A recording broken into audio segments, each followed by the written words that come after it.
Good morning, everyone. Today is Thursday, October 3rd of 2024. This is an agenda meeting of the Minnesota Public Utilities Commission. I'm Katie Sieben, the chair of the commission. I'll now take the role of the other commissioners who are present for today's hearing. Commissioner Means. Here. Commissioner Sullivan. Here. Commissioner Tuma. Here. A quorum is present. We will take our votes by roll because Commissioner Tuma is online today. And we have 5 items on our agenda. I anticipate we'll take a short break after agenda item number 3. But we'll begin with item number 1. And Mr. Noyce, please introduce the item when you're ready. Good morning, Chair Sieben and Commissioners. Item number 1 is docket number E112, E016/SA-24-255, involving East Central Energy and Northwestern Wisconsin Electric Company. In the matter of the joint request for East Central Energy and Northwestern Wisconsin Electric Company to update electric service territory records. The question before the Commission is, should the Commission approve the joint request of East Central Energy and Northwestern Wisconsin Electric Company to transfer electric service from Northwestern Wisconsin Electric Company to East Central Energy? We have representatives from the Department of Commerce, East Central Energy, and Northwestern Wisconsin Electric Company. Staff have no additional comment. Thank you very much. We'll first turn to questions from commissioners, and we'll begin with Commissioner Tuma. Yeah, Madam Chair, I don't know if I have on my list Mr. Olson or Ms. McGran that are on for East Central. And I think it's important just to get an idea of what's happening on the landscape and what's happening for your customers. I actually think this is kind of a big deal that has been in the works for a number of years. So I don't know if one of them could just kind of give us a lay of the land and what you're actually doing here. Andy, do you want to take that one? Yeah, sure, I can take that. It's Hi, a small... just a second here. Mr. Olson, welcome to the commission. Please state your name and the organization you're representing so all of us understand who you are. Sure, sorry. Andy Olson, Vice President, Chief Operating Officer for East Central Energy. Go ahead, please. Okay. Northwestern Wisconsin Electric had 2 small pockets of service territory within Minnesota. One of them is around the St. Croix State Park, and the other is the community of Markville. And they're fairly small portions, by size and load. And they approached ECE wondering if we'd be willing to take this service territory because it's the only territory that they serve in the state of Minnesota. And there are many, many challenges with the river crossings. The state park was concerned there's a lot of wildlife collisions along the river and reliability issues. So we did work on this arrangement where we could serve both areas and not have it burden either customer base unnecessarily. I think a big deal, too, is you went with the DNR and worked out a grant so that you could take out that line along the river and then underground into the state park. And so I think that's a significant benefit to the state of Minnesota and to people who visit the St. Croix River. I've been under that power line, so I know exactly where it was. And so this is going to add to that wilderness look that we're trying to maintain along the St. Croix. So from my perspective, thank you for the hard work that you did. Thank you to the folks at Northwestern Wisconsin for working on this with you, and the DNR for kind of putting together, I think, one of the better moves that we've had in a number of years.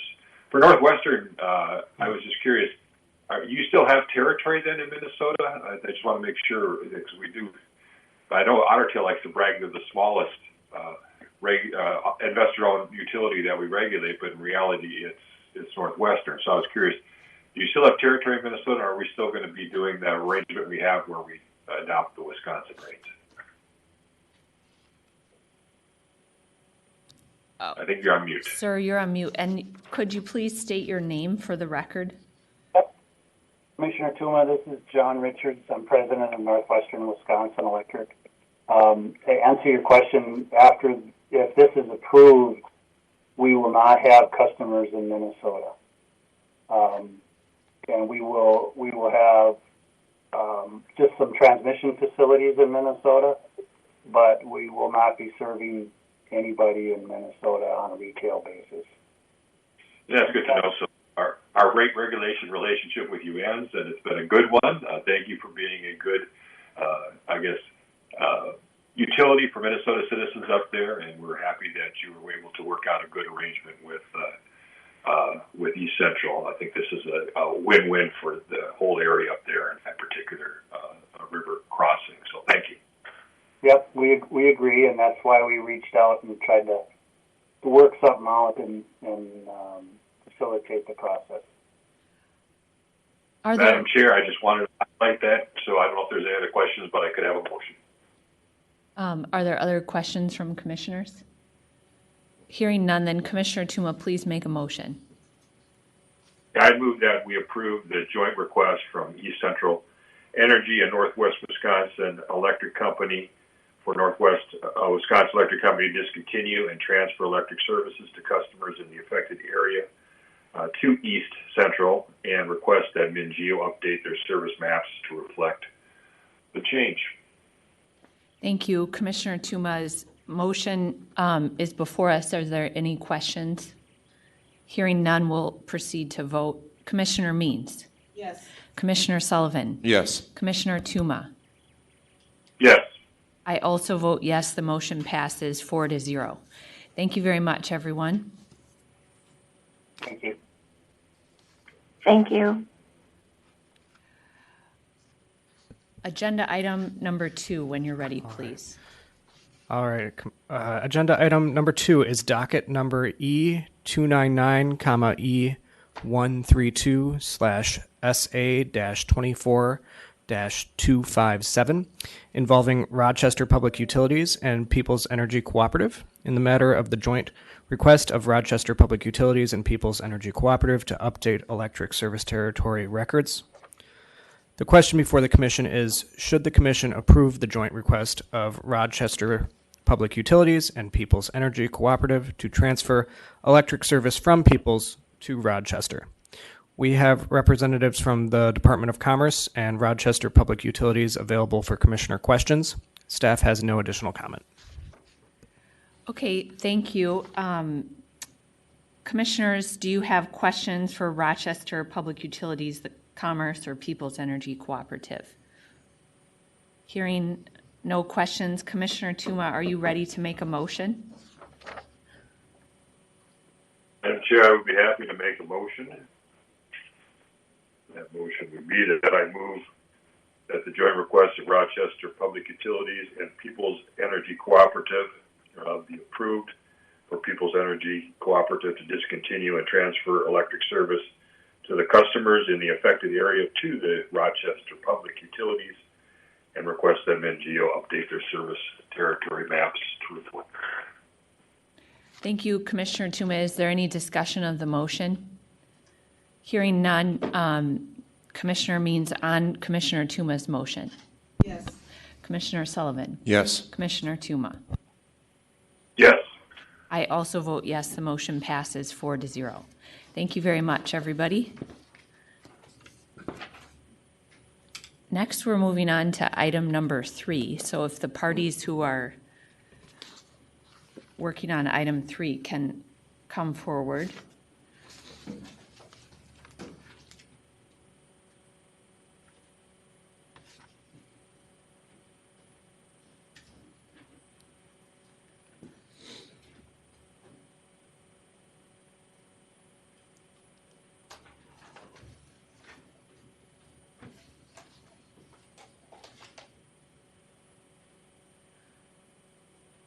Mr. Eck, when you're ready, please introduce item number 3.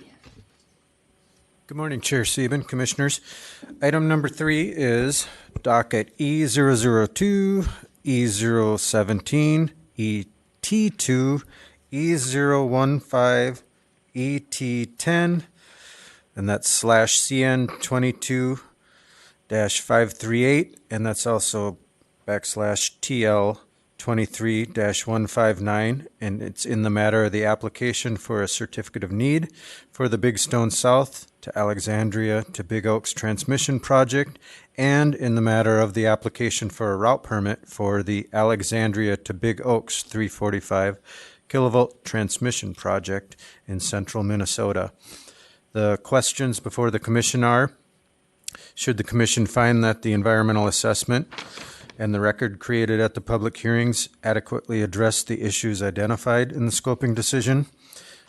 Should the commission grant a certificate of need for the Big Stone South to Alexandria to Big Oaks transmission project? Should the commission adopt the administrative law judge's findings of fact, conclusions of law, and recommendation? And should the commission grant a route permit for the Alexandria to Big Oaks 345 kilovolt transmission project? And I'd just like to point out in the briefing papers one minor clarification, just for consistency in the record. Option 9C should read Western Crossing Option 2B, double circuit modified. The 2 was missing, but that's just for that doesn't change anything because it was labeled double circuit modified. The 2 is just to make sure there's consistency through the record, so it doesn't change anything. And other than that, staff is available for questions. Thanks. Thank you, Mr. Eck. We'll begin. We don't have opening comments, but if the applicant could please provide any overall comments you'd like on the record now, or anything else you'd want on behalf of the applicant, I'd appreciate it. Good morning, Chair Sieben. Valerie Herring from the Taft Law Firm, appearing on behalf of Xcel Energy. Xcel Energy, along with its project partners, Great River Energy, Minnesota Power, Otter Tail Power Company, and Western Minnesota Municipal Power Agency, through its agent, Missouri River Energy Services, is pleased to bring forward to the Commission approval of the Certificate of Need for the Big Stone South, Alexandria, Big Oaks transmission line, and the route permit for the eastern segment. The applicants appreciate the work done by this Commission, its staff, and the Department of Commerce to bring these two applications to the approval stage. This is a significant milestone. It is applicants' understanding that if the Commission approves these two applications today, this will be the first of MISO's long-range transmission projects to be approved by a state commission. I'll keep the rest of my remarks short. If you want to hear anything further, we can answer any questions. Ms. Herring, if you want to expand on how we are leading the other states, I'm happy to hear that. That is my love language. Tell us more. Yes, it is indeed. And I will note, we filed the route permit and certificate of need application in September of 2023, and we're sitting here, just over a year after that filing for approval. I appreciate that. And the department, we also appreciate your work in helping get it to this stage we're at now. Is there anything you wanted to add, Ms. Ness or Mr. Teglin, on behalf of the department? Jenna Ness, Department of Commerce, Energy, Environmental Review and Analysis. I have no opening statement. Thank you. Okay, I have a question for the department about the certificate of need language. And I don't know if Dr. Rakow is here or would be best suited to answer this line of questions. Thank you, Chair Sieben. If you would like to speak to Dr. Rakow, he's here.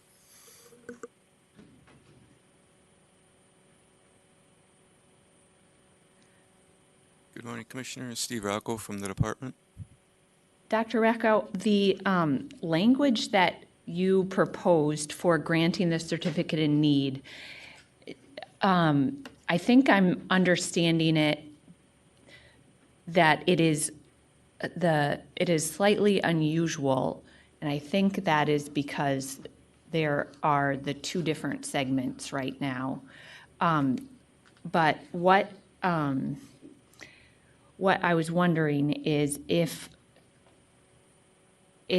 sorry, I didn't think this through ahead of time enough, but the,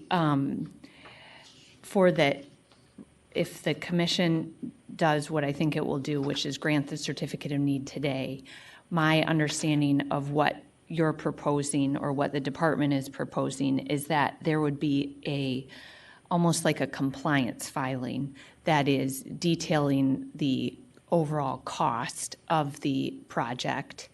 And then there will be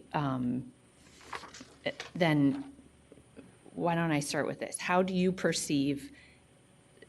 think that the certificate of need factors that you've laid out will help the commission and the department ensure that we're getting a cost-effective project overall? The compliance filing will happen afterwards, and that is to set the cost that will be recovered in a rider. And any overruns, they have to justify in a rate case later on. So the compliance filing is strictly revolving around setting up the cost recovery, if that was the question. And is this if we're looking at decision option 5, which this is where you proposed, I assume, the following conditions to the certificate of need, right? That's correct, Commissioner. And so in portion A, it says the final cost estimate or cap amount within 60 days of the commission's order granting the route. Those final estimated costs, I understand that there'll be 2 sets for the eastern and the western segments. Tell me about your understanding of the most recent cost estimate, and is that the May 28th, 2024? Would that be the number that would be filed as part of the final cost estimate in 5A? Probably not.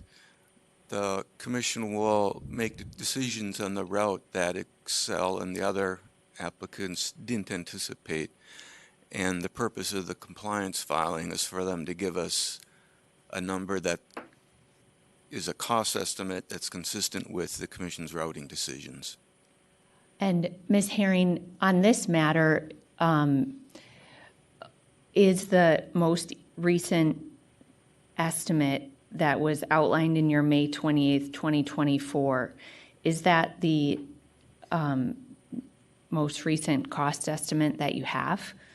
Chair Sieben, yes, it's the most recent cost estimate that we have, but we did provide a range in order to incorporate the different route alternatives, specifically related to the Mississippi River crossing that were under consideration.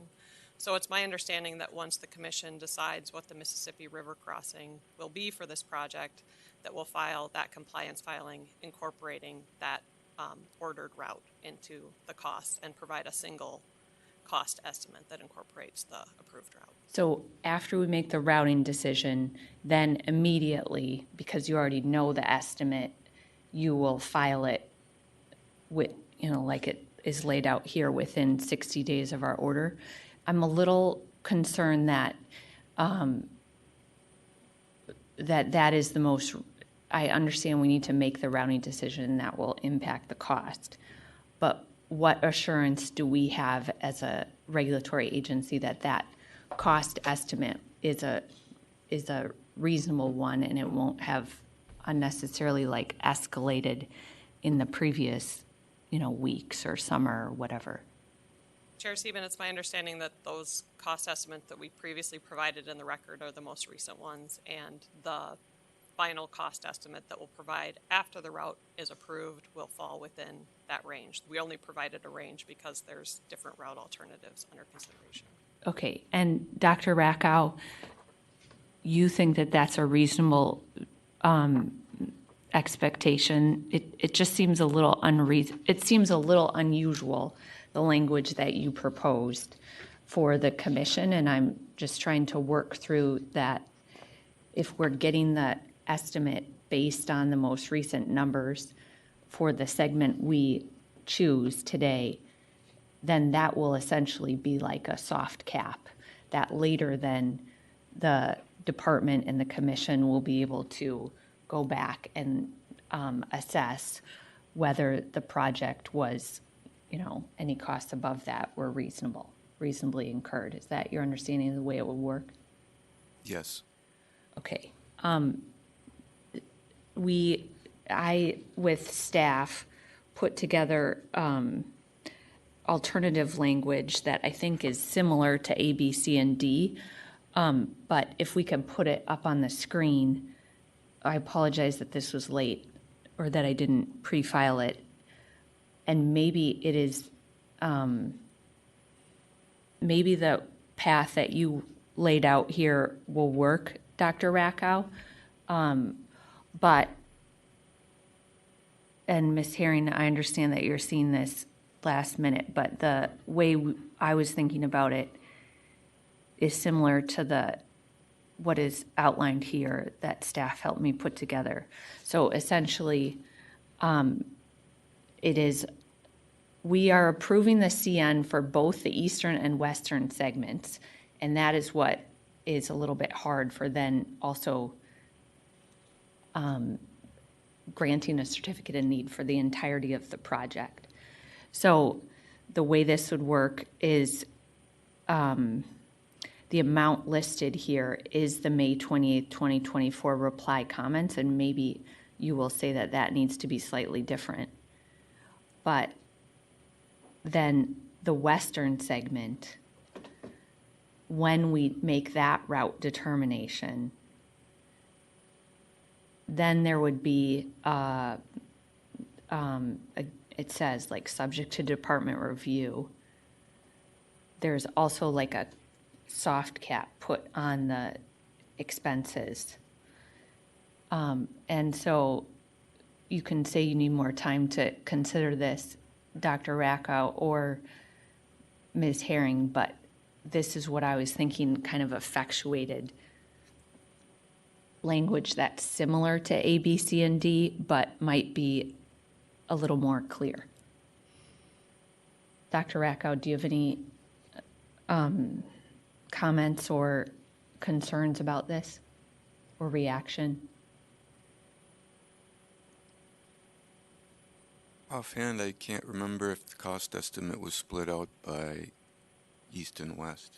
Excel would have, and the utilities would have to clarify that. Ms. Herring. Chair Sieben, if we can take a quick break, I would like to consult with the other co-applicants on this decision option since Sure. it's new.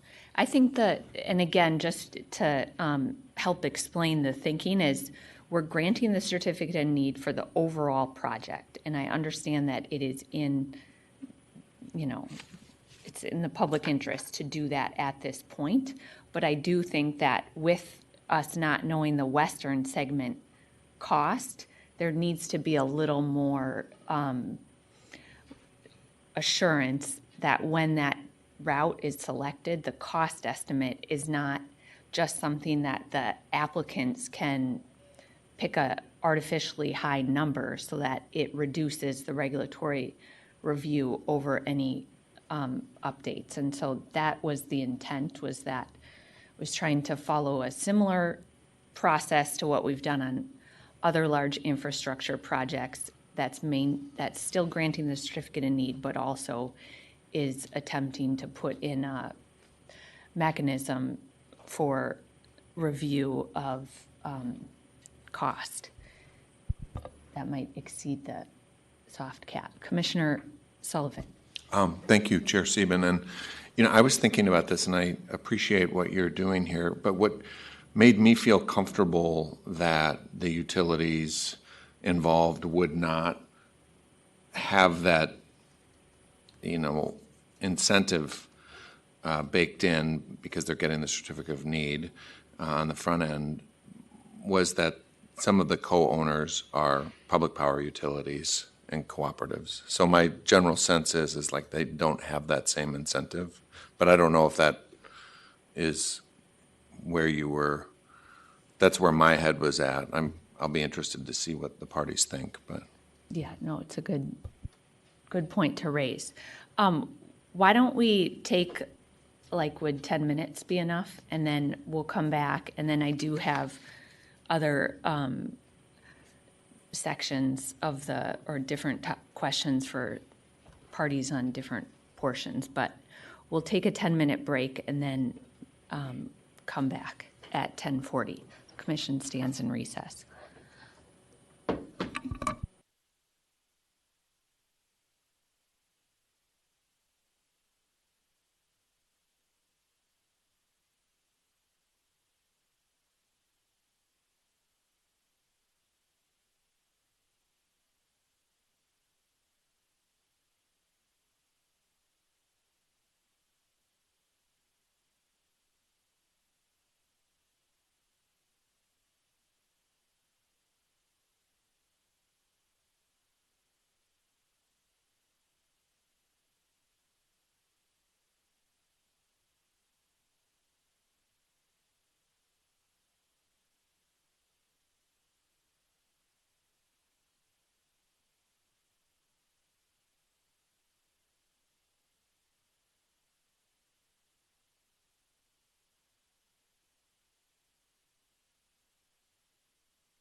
The commission will come back from its recess, and Dr. Rackow, first I'll ask you if you have any comments on my decision option language, or if you prefer it over your the language you recommended, or other thoughts. The department doesn't really have a preference on the language. We'll only note that the issue here is where to deal with cost changes due to the route. The way I set it up, you do it in the compliance filing. And if you hold them to the numbers in the CN, then cost changes due to route would be addressed later on in the rate case. And we don't have a preference. Just, thank you. For the applicant, sorry it's so loud, where there's construction going on here. I don't know if you can hear that online, Commissioner Tuma, but it sounds like an earthquake is going on behind us. Any comments you have too, please. Chair Sieben, Ms. thanks for Herring. the opportunity, Val Herring, on behalf of the applicants. Thanks for the opportunity to consult with our project partners. We do have a minor tweak to the language. If we can put it back up, that might be helpful.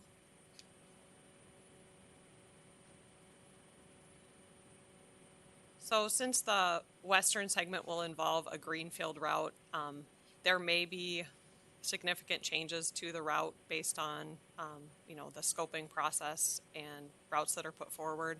So we would recommend that we add to the language, the second to the last sentence after docket, to add the language based on the route selected.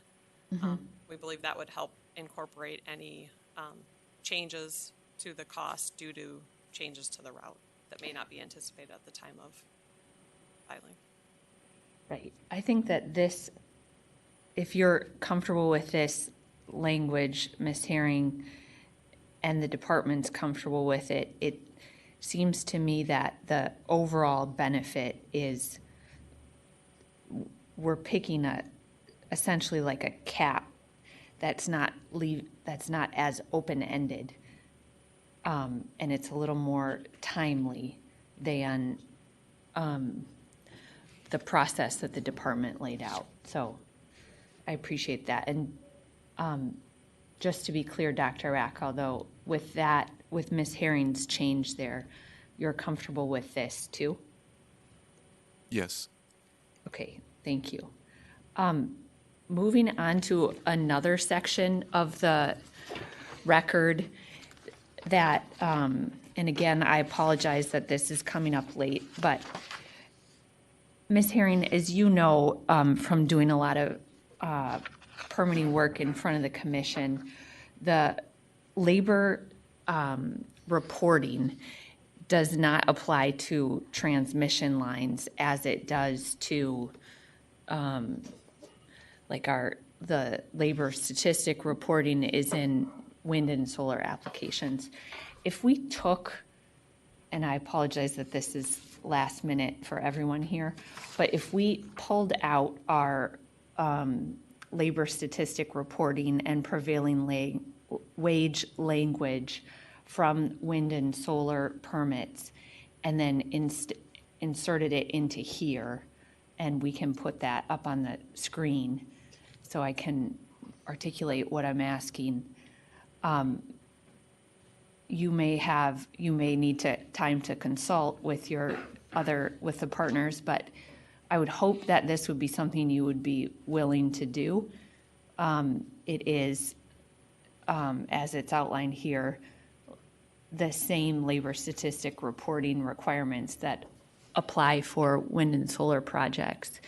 And then the prevailing wage language is the same down here. And my understanding is we haven't always done this for, it was more directed at IPPs previously, but so I'm curious if you have any initial thoughts and whether you would support adding this into the permit here, and then I'll ask Labor and Commerce and whoever else wants to comment on it if they have any concerns with it. Chair Steben, we did get a chance to preview this with our project managers who will be in charge of construction of this project, and they have no objections to this language. Great. Commerce, any thoughts on including this in a transmission language permit? Thank you, Chair Sieben. The department is supportive of this language in a transmission permit. Okay. And does anyone from labor want to comment or say if they think this is a good idea or not, or anybody else? Sounds like it's a good.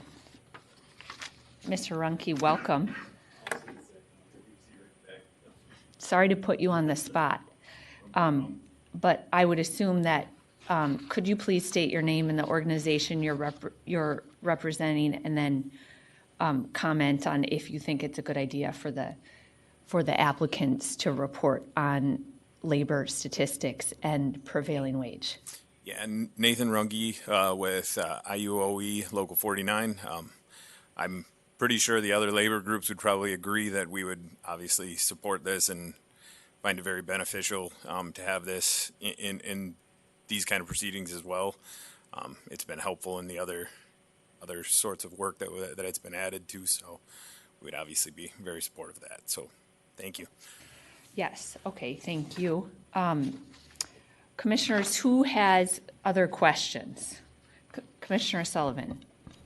Thank you, Chair Sieben. And I appreciate especially that you put the new Sieben 10 in there. I think that's important, and I'm glad you brought that to the attention of all of us. And I hope it'll be included. I'm sure it'll be included in the motion. So thank you for doing that.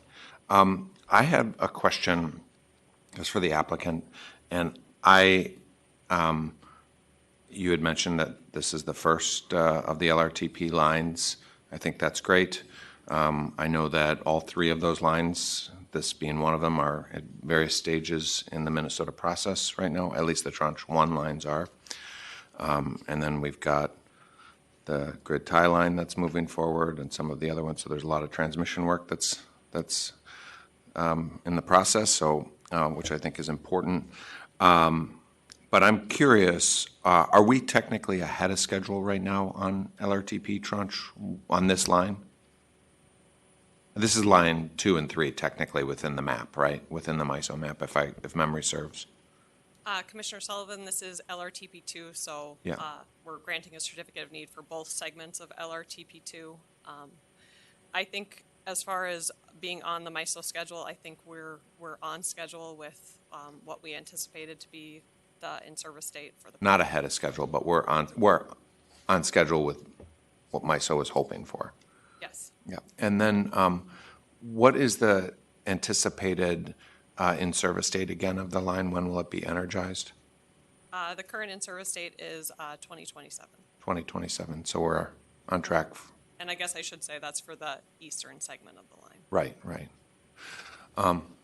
Yeah, that's all I. And when do you anticipate the western segment route permit will be filed? I know it was in there, but I don't remember. Chair Sieben, the Otter Tail and MRES are anticipating filing that application at the end of October. Okay. Of this year. So it will be still under the old rules for permitting and not the new ones, but okay. And probably more difficult to permit and put together because, as you said, it's more greenfield. Ms. Ness, any other concerns or comments on the overall record? Thank you, Chair Sieben. I don't have any other comments for the record. The applicants worked with the DNR to optimize the river crossing, and that was the biggest concern on this. Thank you. Sorry, I already asked you that, or Sure. asked you if you had any questions. Commissioner Tuma. Yeah, I just saw that, Ms. Ness. I don't know if the DNR is there, but my recollection, I didn't see quite in the record that they had any filings after the ALJ report, and I just want to make sure that you confirm with them that they are supportive of the decision option in front of us today for the alternative crossing. Commissioner Tuma, that is correct. The DNR is here today if you would like to hear from them directly. They do have those comments on the record, and what you said is accurate. Yeah, if they want to comment, they can. I just wanted to make sure we were tracking with them.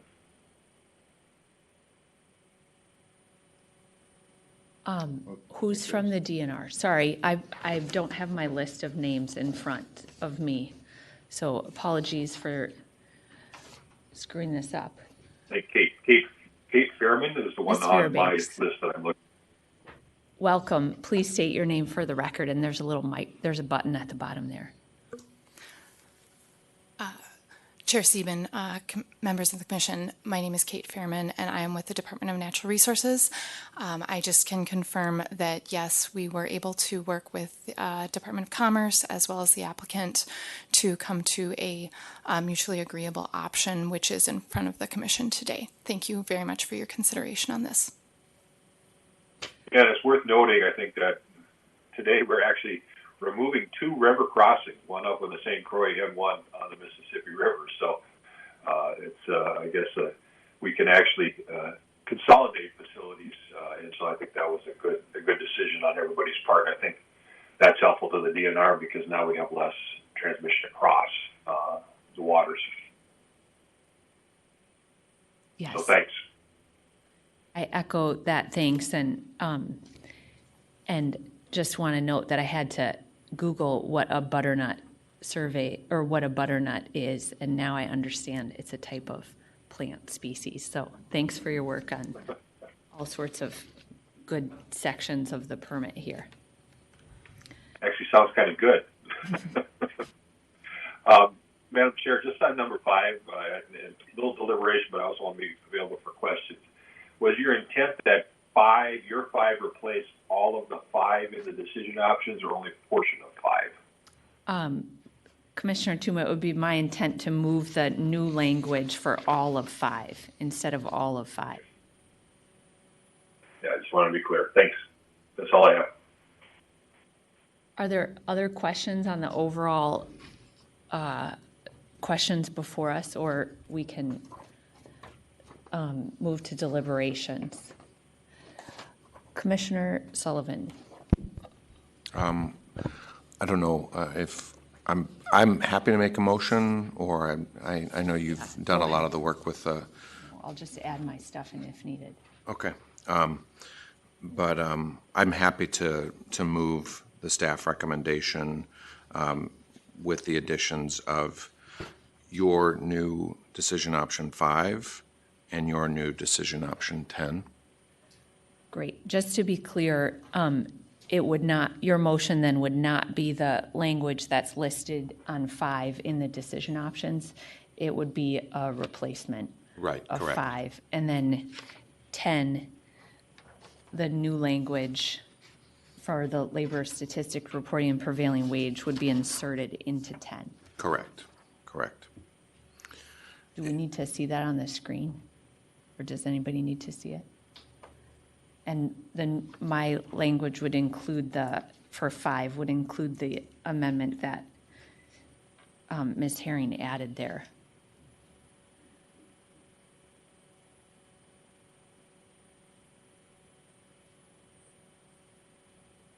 That's your motion, Commissioner That's the Sullivan? motion. Yep. Is there any discussion of Commissioner Sullivan's motion? Hearing none, then we'll vote. Commissioner Means? Yes. Commissioner Sullivan? Yes. Commissioner Tuma? Yes. I also vote yes. The motion passes 4-0. Thank you very much, everyone.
Mr. Panay, when you're ready, please introduce item number 4. Certainly. Good morning, Madam Chair, Commissioners. Item 4 on today's agenda is in the docket E002/CN-22-532 and TL-23-157. It is in the matter of the application of Excel Energy for a certificate of need and a route permit for the Mankato to Mississippi River 345 kilovolt transmission line project in southwest Minnesota. The questions before you today are there any alternative routes or route segments that should be studied to mitigate potential impacts associated with the proposed project? And number 2, are there any unique characteristics of the proposed routes or the project that should be considered? Representatives from Excel and Department of Commerce are here, and also we have a number of parties who provided comments available online on WebEx. And Commissioner Tuma filed a revised decision option 2 days ago. I have provided copies. The decision option had been e-filed, and just this morning we provided an attachment, a map depicting what Commissioner Tuma's little route alternative entails. No further comments. Thank you. Thank you, Mr. Panay. We will start first with the applicant and see if you had any comments, and then I know that, and then I have a question, or I'd like to hear from the Minnesota Department of Transportation after. So, Ms. Herring, please introduce yourself and provide any comments you'd like. Chair Sieben, good morning. Valerie Herring from the Taft Law Firm, appearing on behalf of Xcel Energy. Xcel Energy appreciates the robust participation of the public and the state agencies in the environmental impact scoping process for the Mankato to Mississippi River Transmission Project. Xcel agrees with the recommendations of the Department of Commerce, EERA staff, and Commission staff regarding the system alternatives, route alternatives, and alignment alternatives to be further evaluated. And we also do not have any objection to the inclusion of Commissioner Tuma's new alternative as proposed in decision option 4A. Okay, thank you. Ms. Koch-Eggstead for MnDOT, will you please state your appearance and provide comments? Good morning. Thank you, Chair Sieben, Commissioners. This is Stacy Koch-Eggstead with the Minnesota Department of Transportation. I am the Utility Routing and Siting Coordinator. Today's comments will be provided by Mr. Jeff Metcalf with the Office of Chief Counsel, and I'll let him proceed. Thank you. Good morning, Chair Sieben, Chair Sieben, Commissioners. Jeff Metcalf appearing on behalf of the Minnesota Department of Transportation. MnDOT appreciates the opportunity to provide these comments to the Commission regarding the Mankato to Mississippi River 345 kV transmission line project. MnDOT understands its role under Minnesota Statute 216E10, Subdivision 3, to clearly state whether the site or route being considered for designation or permit and other design matters under consideration for approval will be in compliance with state agency standards, rules, or policies. To fulfill this role, MnDOT requires the applicant to provide additional information, specifically regarding the project's proposed route system alternative that runs along or within U.S. Highway 14 for approximately 70 miles. This information is necessary to allow MnDOT to adequately assess the project's potential impacts on highway safety, traffic flow, and MnDOT's ability to issue downstream permits. Identifying potential conflicts and impacts requires a thorough review process, including MnDOT's utility early notification memo process and a constructability report as mandated by recent legislation. While MnDOT and the applicant have already begun working on a utility E&M, these processes require substantial review time. Given the scope and timeline of this project, MnDOT strongly believes that both utility E&M and the constructability report should be completed prior to any decisions on the environmental scope and overall constructability of this route alternative. MnDOT has a critical responsibility to ensure the safety of those traveling on the state highway system, as well as the proper functioning of the highways themselves. Minnesota Statute 161.45 underscores this responsibility. and requires the applicant to provide MnDOT with a constructability report detailing the proposed construction methods, traffic control plans, and any potential impacts on highway infrastructure and traffic flow. Knowing where transmission line infrastructure is located is essential for MnDOT to determine if there is a safety issue. Completing the utility E&M and constructability report processes in close consultation with MnDOT will enable a comprehensive assessment of the project and facilitate the identification and mitigation of any potential concerns MnDOT may have. Thank you for your consideration of these comments. Ms. Coach Egstead and I are available for any questions you may have, or if the Commission wishes, we may expand on these oral comments in a submission to the Commission. Okay, thanks for providing those comments. I'm wondering if online, I can't see, or in the audience, if Andrea Zimmerman is here or wanted to provide comments. I don't see. How about Richard Eichhort, who's the mayor of the city of Orinoco? Or a township supervisor from New Haven? Somebody just clicked on. Even I believe Ryland Eichhorst is online. Okay. He just turned his camera on. I see him now. Mayor, thank you for appearing virtually. Welcome to the Public Utilities Commission meeting. Would you please provide any comments you would like? Sure. Thank you, Chairman and Commissioners. My name is Ryland Eichhorst. I'm the Mayor of the City of Orinoco. It's an opportunity to share comments with you. I have submitted various comments which are on the record on the docket already, but I just want to emphasize again that the Route 4 East route that's being proposed, it follows the Highway 52 through Orinoco on Trunk Highway 52, and it's about a 4,000-foot portion of our city that's affected by a lake bed. Lake Shady lake bed is a area that we have a master plan to develop that park. And our concern is that the number of posts that would have to be installed along the next to the right-of-way, I guess, is concerning from a standpoint that we would like to propose alternative routes, either the Segment 3 route or the CapEx line, or the recently proposed 4 West A we think is a better solution from our perspective of the impact it could have on a city park that we're planning to develop. It's a master plan that we've had in place since 2010 after the severe rainfall where the dam was damaged, the lake was drained, and since we've had the the river that goes through the lake has been redesigned.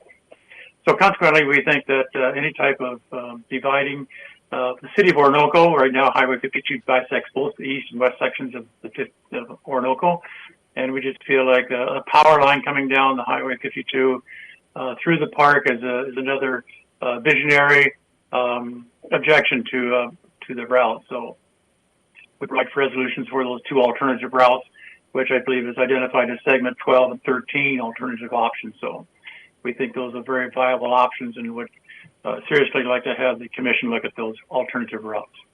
Thank you. Yeah, thank you so much, Mayor, for appearing and providing those comments. Commissioner Tuma. And I appreciate that. I anticipated that would be the case when we met first, that we could have some viable alternatives, and so it's good to hear that there are some things we have to weigh. Obviously, we have to balance it over time, but thank you, Mayor, for showing up. I want to go back to the MnDOT and ask the applicant. I'm hearing that you're talking applicant, and so that's good. I just want to understand what I heard a lot of concerns when I heard Mr. Metcalf talking was that this could slow down our process. So I want to hear from the applicant whether they anticipate this slowing down the process so that we can keep that nice love language that Commissioner Sullivan likes of us moving quick and fast on our obligations to keep the regional grid strong. So what do you perceive and what did you hear when you heard the MnDOT speaking? Ms. Herring. Chair Stephen, Commissioner Tuma. So the applicant has been working with MnDOT to date. Right now, we're working on a proposed alignment for the Highway 14 alternative, so that we can make sure that that is, meets MnDOT's requirements and is a constructible route. So we anticipate that we'll continue to work with MnDOT on that alignment and make sure that it's constructible, and that will be the alignment that is studied in the EIS for environmental evaluation. So at this point, I don't anticipate. Sorry. Go ahead. At this I point, think you're going to answer the question I had. Yep. At this point, I don't anticipate that it'll slow down the process, but we're still early in developing that alignment and working with MnDOT. Mr. Metcalf, we're in kind of a new relationship. I've had the privilege of sitting on a task force to talk about regional planning that has been put together by your team. And one of my purposes for serving on that is to try to enhance our ability to communicate with each other effectively and know that under the new law, and it's very clear in those meetings, that we're coming for your right-of-way, and we need it. If we're going to accomplish the carbon reduction goals that we have, we need to be in the right-of-way so that we can deliver this to the state, and this is what they want. And so it requires us to communicate. It's kind of new, but I guess I just want to hear from you. What I heard was a lot of bureaucratic may delay things. So I just want to be very clear, very blunt.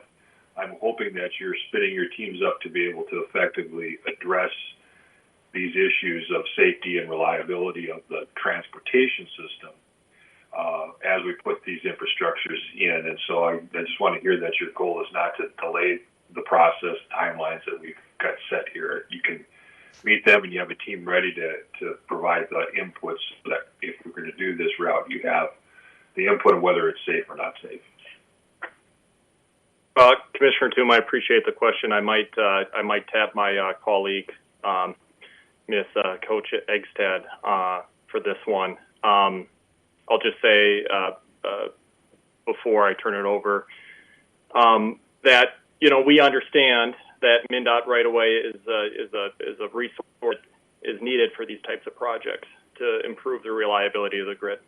But that being said, we also need to make sure that it's done in a responsible fashion that accounts for safety for users of the highway system. So really, it's just about appropriate review time for our staff to make sure that any safety concerns are addressed throughout this process. And I have to tell you, you guys did a great job when we're dealing with Dodge County, even though we didn't pick the particular route. Your folks are there. You're giving us analysis. It was helpful to the process.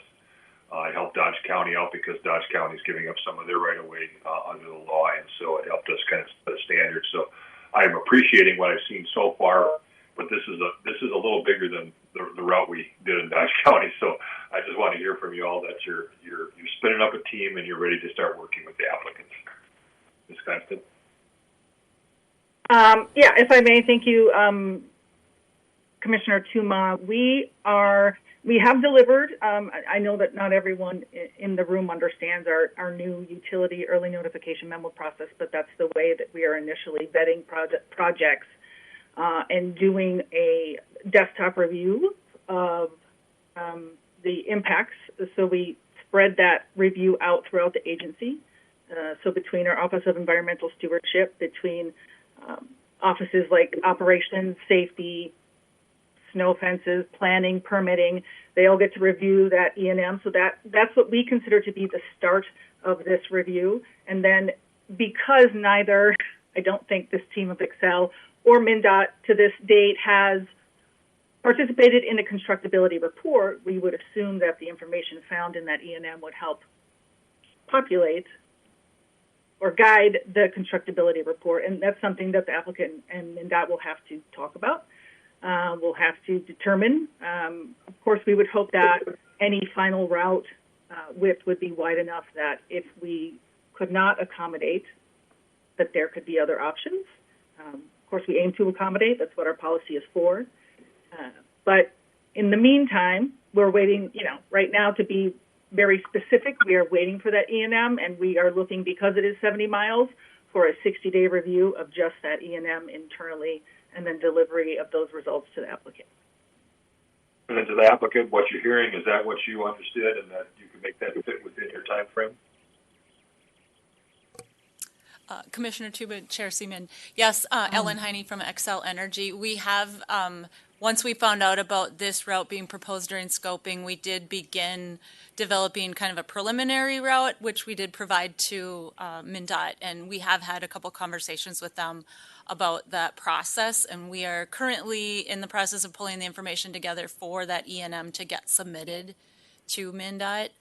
Our understanding is that we'll just continue to work with them, and if issues come up during that process, we'd immediately notify EERA of anything that we find in that process, but anticipating kind of working in parallel with the rest of the process, since this one was brought into the project much later on than the initial routes that we had brought out for public review.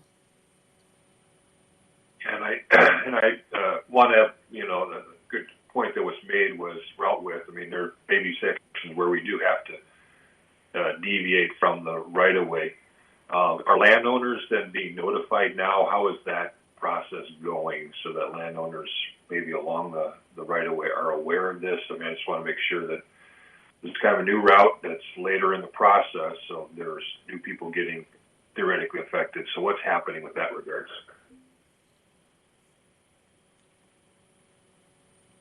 Mr. Davis, welcome. Please state your name for the record. Good morning, Madam Chair, Commissioner Tuma. Rich Davis with Minnesota Department of Commerce. Commissioner Tuma, yes, we will be notifying those landowners, and they'll receive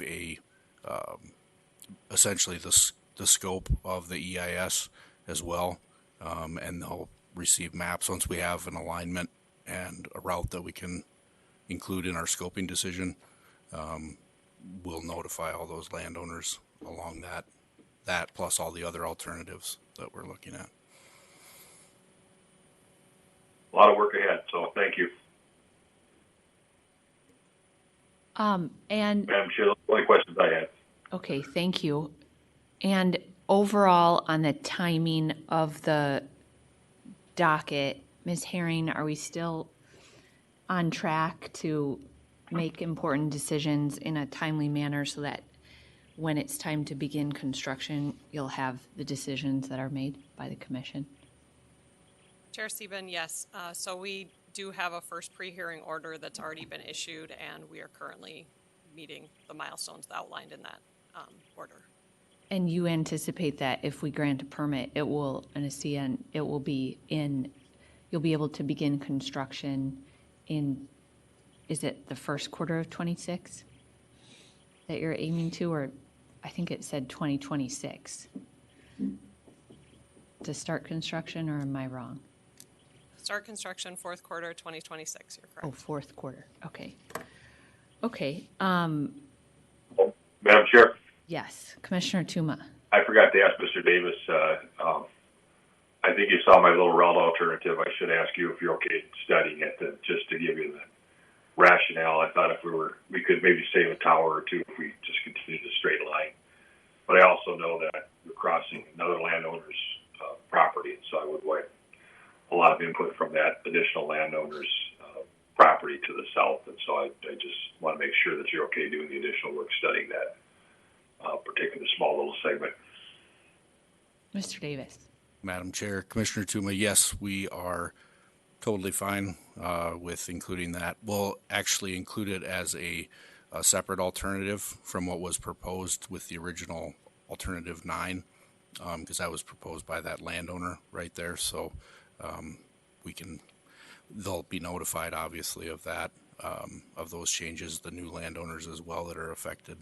But we'll also reach out to the landowner that made that recommendation of alternative 9 to discuss things with them as well.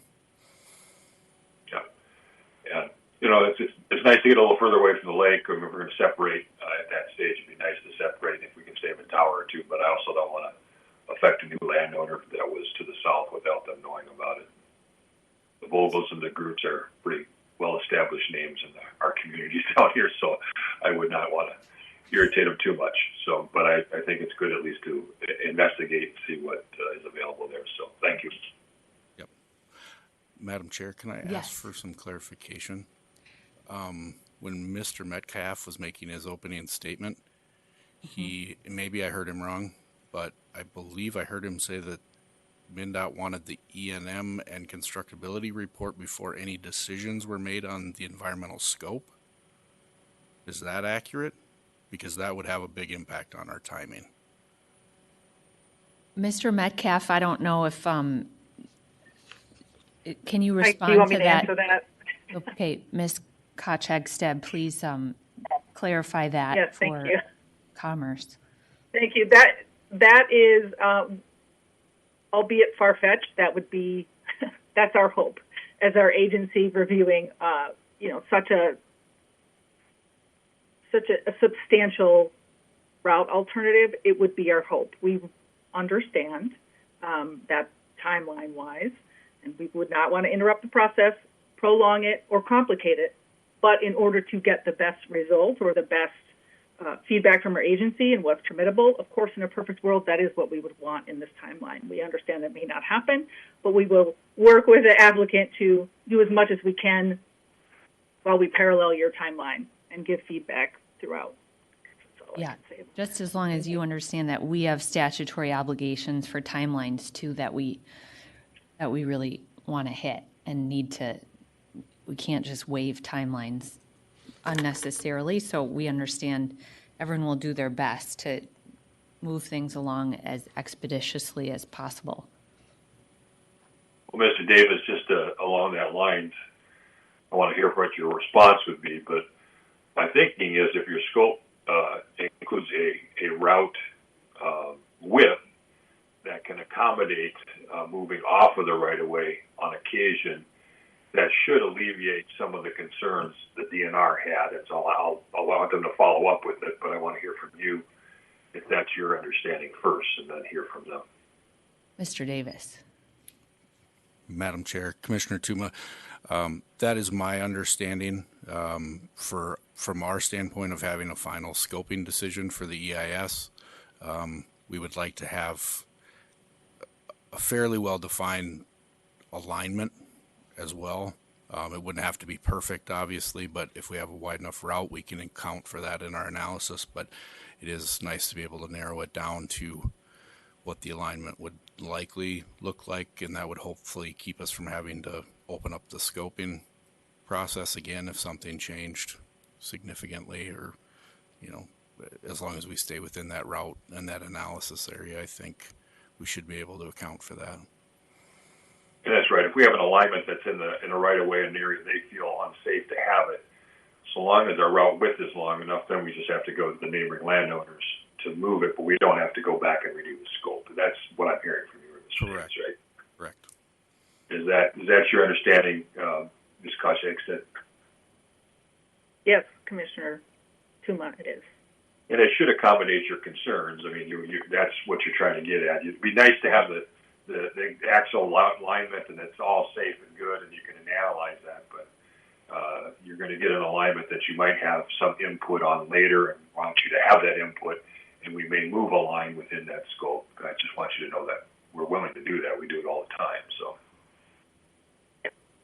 we understand that certain assurances cannot be made anywhere near this in this permitting phase, but we have to ask regardless. It's a big one, Thank you. Yep. Thank you. Thank you for considering this. Are there any other questions for the parties or concerns that commissioners have? Commissioner Tuma, do you want to make a motion? Yes, Madam Chair, I would be happy to make a motion. I would move decision option 1, 3, and my proposed 4A minor adjustment. Commissioner Tuma moves decision options 1, 3, and 4A, or his described 4A. Is there any discussion of the motion? Hearing none, then we'll proceed to vote. Commissioner Means. Yes. Commissioner Sullivan. Yes. Commissioner Tuma. Yes. I also vote yes. The motion passes 4-0. Thank you, everyone, for your continued work on this.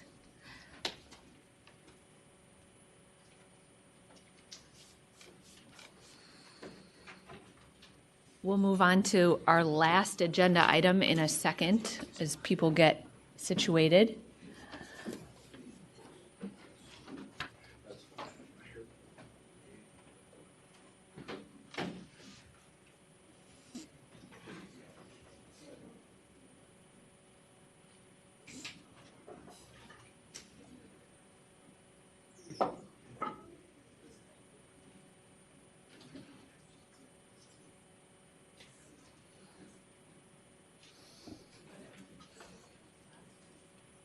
He's the one I'm mad at. It's a killjoy.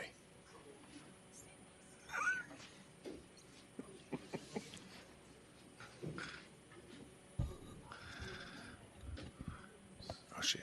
Oh. Wait till we'll introduce it. Where's our staff?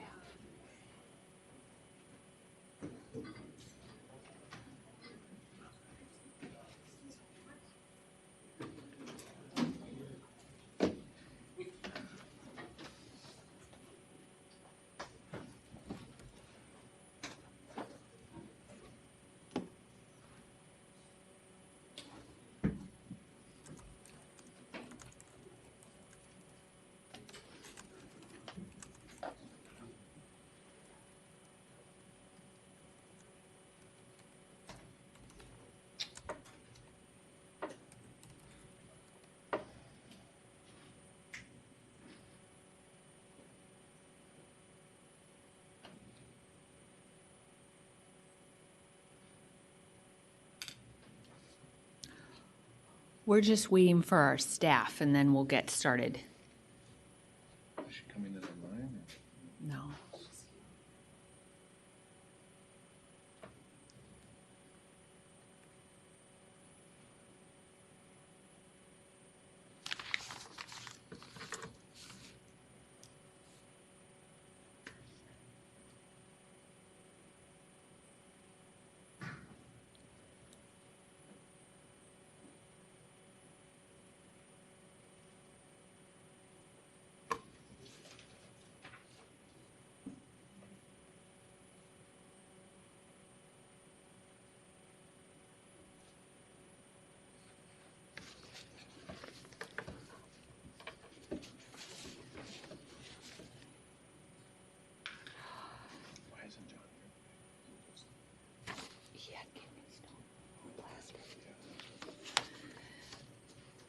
Ms. Zhang, when you're ready, please introduce item number 5.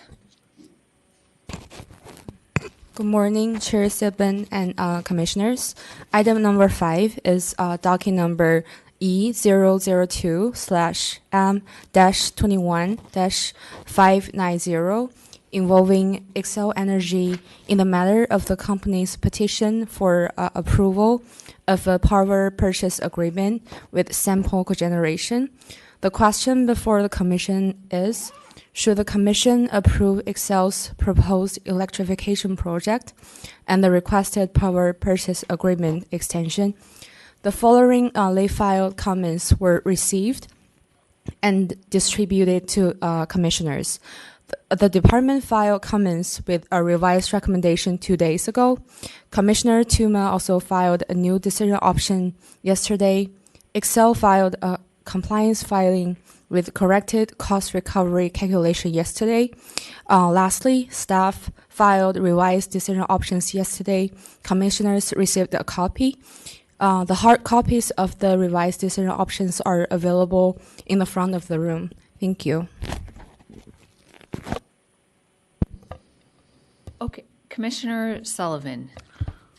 Thank you, Madam. Thank you, Madam Chair. I am going to recuse myself from this matter, and the reason is that when I was at the Department of Commerce as the Deputy Commissioner, I worked on this issue. It was the early days, but in the project, but I still think I since I've recused myself on this matter, since being on the commission, that I, pursuant to Minnesota Rule 7845.0400, which requires that commissioners avoid any action that may result in the appearance of impropriety, I'm going to recuse myself. So with that, We'll see you later. I will deny everybody my wit and wisdom.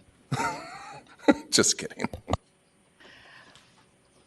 Thank you, Commissioner Sullivan. We don't have opening comments scheduled, but I think given the late changing, some of the late decision options, I'd like to ask parties to provide brief opening comments on positions in the interest of like helping us make a decision and move along. So why don't we begin with Excel, and then we'll go to the St. Paul Cogen and then the department. So Mr. Martin, good morning. Please state your appearance. Good morning, Chair Sieben and Commissioners. Nicholas Martin with Xcel Energy. I will not make a long statement, but just say that we're really excited to bring you today, along with St. Paul Cogeneration, a proposal for this 30 megawatt electrification project, coupled with the PPA extension.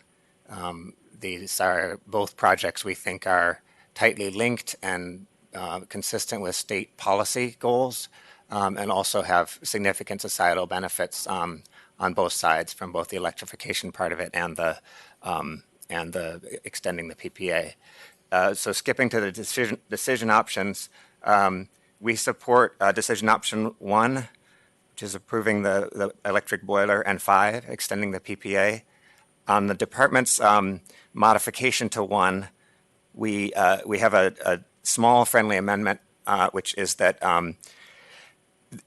we don't know this at the current time, but obviously the electric boiler is required to be powered by renewable electricity. And if we had to invest in a new renewable resource or additional renewable capacity to serve the boiler, we would want to make sure that we can bring that to you, that we could request cost recovery in the appropriate docket.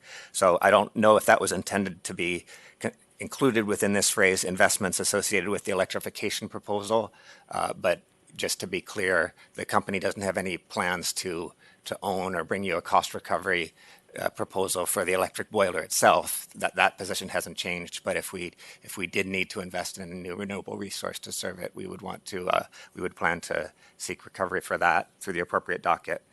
On decision options 3 and 4, we agree with those. St. Paul Cogen has offered to report to you, and they'll know the most about the progress of the electrification proposal. But certainly, if you would prefer to have Excel report, that's fine with us as well. There on the department's additions, we don't object. The way we have, what the department here is asking about is. Which number are you talking about? I'm sorry, the department's additions to both 3 and 4. Okay. So they're asking us, as we understand, to report on a regular basis, this would be every 6 months, on potential options for the electrification, for the boiler to be managed in a sort of as a grid managed storage asset, so in sort of a more granular matching of renewable generation to load than we have discussed with St. Paul Cogen. The approach we have discussed with them is that they would purchase power off-peak from Excel, which would allow them to take advantage of low prices and off-peak rates. And then that they would, on top of that, we would offer them something like a subscription to Renewable Connect, which would retire RECs annually equal to the consumption of the electric boiler. And that, we think, would meet the requirement of the statute. But we understand the department is also interested in us continuing to explore more sort of real-time matching, and we can continue to explore that. We don't know that will be feasible within the sort of price tolerance that St. Paul Cogen has. And I think that's, as I said, we do support 5, and we do not support decision option 6, because we don't think it makes sense to delink electrification from the PPA extension. And I think 7 only applies if 6 is selected, so that would be moot in our case. On the new decision option 9, Tuma's new decision option 9, we don't really take a strong position, and we'll let St. Paul Cogen and the Pollution Control Agency speak to that question of tipping fees. Okay. On behalf of St. Paul Cogen, please state your name and welcome. Good morning, Madam Chair, Commissioners. I'm Ken Smith with St. Paul Cogeneration. I'll try to keep my remarks brief, but I do have I think it's important to have some background on where we've been. For nearly 22 years, we have been providing a service to managing wood waste in the metro area, and the plant was purposely designed to do that. It was purposely designed to manage wood waste and sited next to District Energy St. Paul so the heat could be utilized from power generation and renewable electricity to Xcel, and it provides about 50% of the heat to District Energy St. Paul. Even in many of the filings, it emphasized the importance of St. Paul Cogeneration as a resource for management of wood waste. The third-party analysis indicates that it's more than approximately 2/3 of the wood waste in the metro area. Other outlets have limited capacity or basically saturated. There's really no other facility or combination of facilities that can handle the wood waste that we are dealing with, and particularly with emerald ash borer. We are actively working to change the business and have been since the last time we were before you to lower the cost, and we've been working with the MPCA and many stakeholders to reshape the wood waste management system, which is an incredibly complex and dynamic system that is rapidly changing as a result of emerald ash borer. The initial steps we have made is shifting more of the cost of wood waste management to businesses and homeowners, and we've been working with them to continue to shape that, to reshape the system.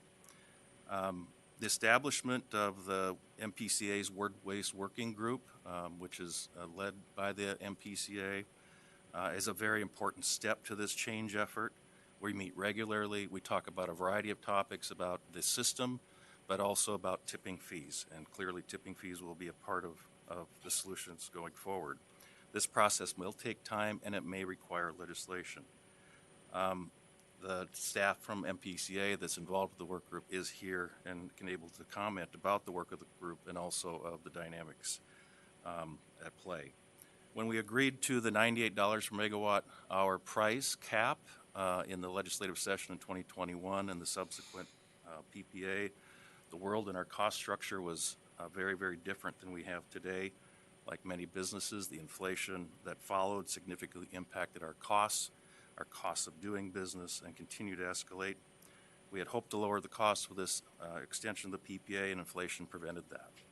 Thankfully, the legislature provided funding in the 2023 legislative session, which is allowing us to continue to provide this service to the area and provide time, and also to invest in the plant, which is necessary to keep it operating safely and properly, and provided time to work with the stakeholders in the work group in order to come up with a new solution.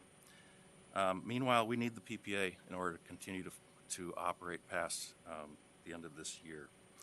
One thing to note, I think it's important, is that the funding from the legislature and the subsequent grant agreement that we have with the MPCA does require that we implement tipping fees. So the big part is keep the plant running and to work on tipping fees that will allow the system to be self-sustaining. Thank you for the opportunity to provide my comments. Okay, next MPCA, how about, I'm not sure who's here or who wants Thank you, to Madam speak. Chair. Please state your name, welcome. Commissioners. John Clapprich, Wood Waste Specialist with the State Minnesota Pollution Control Agency. As Ken mentioned, we have convened a group of stakeholders throughout the state who are working on a variety of issues related to wood waste and focused on the need for a tip fee eventually. So this group is in the know on what's happening and informing future tip fee structure. And as Ken also mentioned, through the agreement that the MPCA has with St. Paul Cogen, the MPCA commissioner has the authority to require a tip fee at the end of that grant agreement, which is June 30th of 2026. Okay, and the Department of Commerce, please.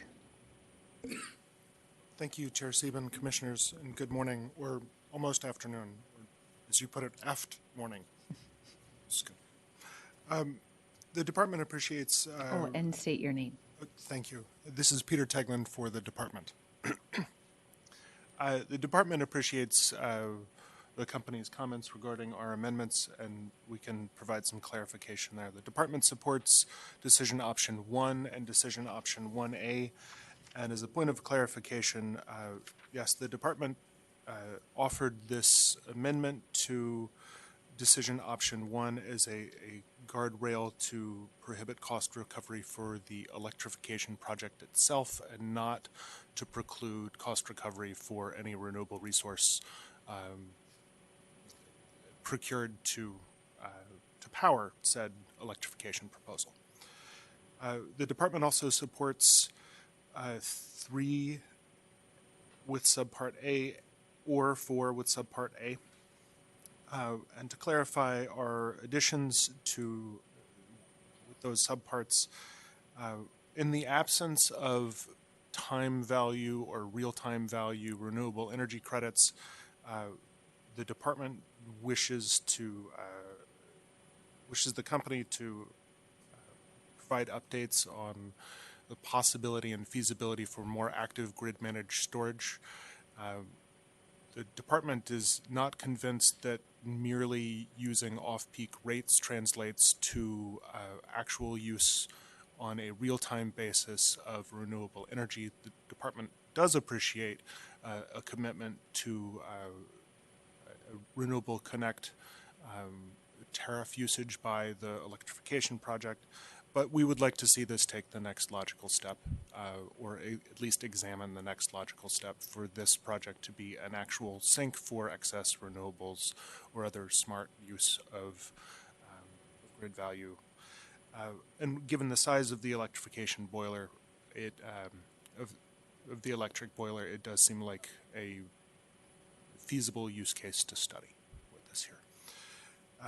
The department also supports the PPA extension with decision option 5 and supports decision option 6 to delete the linkage and references between the 2 projects. As Commission staff put it, the primary benefits of the PPA extension, preventing open burning of wood waste, reducing particulate emissions, and providing renewable energy to the district heating system, are critical and should not be hindered by the complexities or potential delays of the electrification project. Accordingly, the department also supports decision option 7, and based on conversations we've had with our sister agency at the Pollution Control Agency, we oppose decision option 9, deferring to other efforts to address tipping fees. Okay, thank you. Commissioner Tuma, why don't you begin with questions? Yeah, thank you, Madam Chair. And when we were last here on this a couple of years ago, we had a robust discussion and about where we go. And of course, the cost to ratepayers was key, but there's been some changes since then. I just want to recognize that the landscape has changed somewhat with regards to the passage of the carbon-free standard. And also, I think the legislature dealt with this particular statute quite a bit. Our staff cited the statutory change regarding electrification, which I tend to agree with them. There has been a delinkage. I don't think it's significant to recognize that here. I don't think it changes anything. One of the things that wasn't highlighted, I think, from the legislature was that, and I think equally important to what we're doing here today, is paragraph D of the 2424 5C was modified, and it took out the words without any subsidy or contribution from any power purchase agreement after December 30th, 2024. So the full paragraph D would read, that the cogen facility must attempt to obtain funding to reduce the cost of generating electricity and enable the facility to continue to operate beyond the agreement period addressed for removal of ash trees and described in paragraph B, clause 1. And then they delete without any subsidy or contribution from the power generation after that date. The cogen facility must submit periodic reports to the Commission regarding efforts made in this paragraph. And so I think that does change the tenor. I think I was scolded a little bit by former Commissioner Sugar back at that hearing that I used the word subsidy like 15 times during my discussions. But that was in the statute, and it was a concern that we had to look at. We adopted back then a provision that basically said you need to do a cost-benefit analysis with societal benefits in it. And Mr. Smith, the way I look at this statutory change, and I'll hear from XL2 from Mr. Martin, is that the legislature essentially agreed with us that we could take into account societal impacts. It's not just a dollar-for-dollar cost benefit as it relates to the energy, but that they're pretty much agreeing with our order, which we sent to them, that we need to do a societal benefits test. That's the way I read it. I just want to make sure that we agree on that point. Mr. Smith. Chair Sieben and Commissioner Tuma, that is correct. That's how we read it, and being present during the conversations at the legislature, I believe that was the intent. Yeah, and to Mr. Martin, I think I cited Mr. Evans, and at that time we were kind of moving away from biomass. I mean, I think that was the intent of the legislature, that was the intent of the commission. But I think the passage of the carbon-free standard, and I think this electrification proposal, I think is somewhat changing the company's position. It's perfectly fine to have that change, but I just want to make sure that that's what I'm hearing from you today. Because when I was here 2 years ago, Ms. Ashman was making it very clear, no, we're moving away from biomass. We don't want to do this anymore. We're out of it, was what XL was telling us then. I'm hearing from you today so far, and what I read in the record, that there has kind of been a policy change at XL. I just want to hear what that is and what your perspective of that policy change is. Mr. Martin. Thanks, Chair Sieben. Commissioner Tuma, I think this is somewhat of a unique project. I don't want to characterize that there's some overall policy change at XL, either toward or away from biomass. It's generally an expensive way to meet our renewable energy requirements, but I do think this project is very unique and is, as the record demonstrates, is a critical facility for managing a specific wood waste problem, and we think it does have a lot of societal benefits. When we looked at this before, and the department, you gave us your analysis, Mr. Rocco, Mr. Collins. I think Mr. Collins referred to the cost-benefit analysis somewhat wishy-washy is the word he used 2 years ago.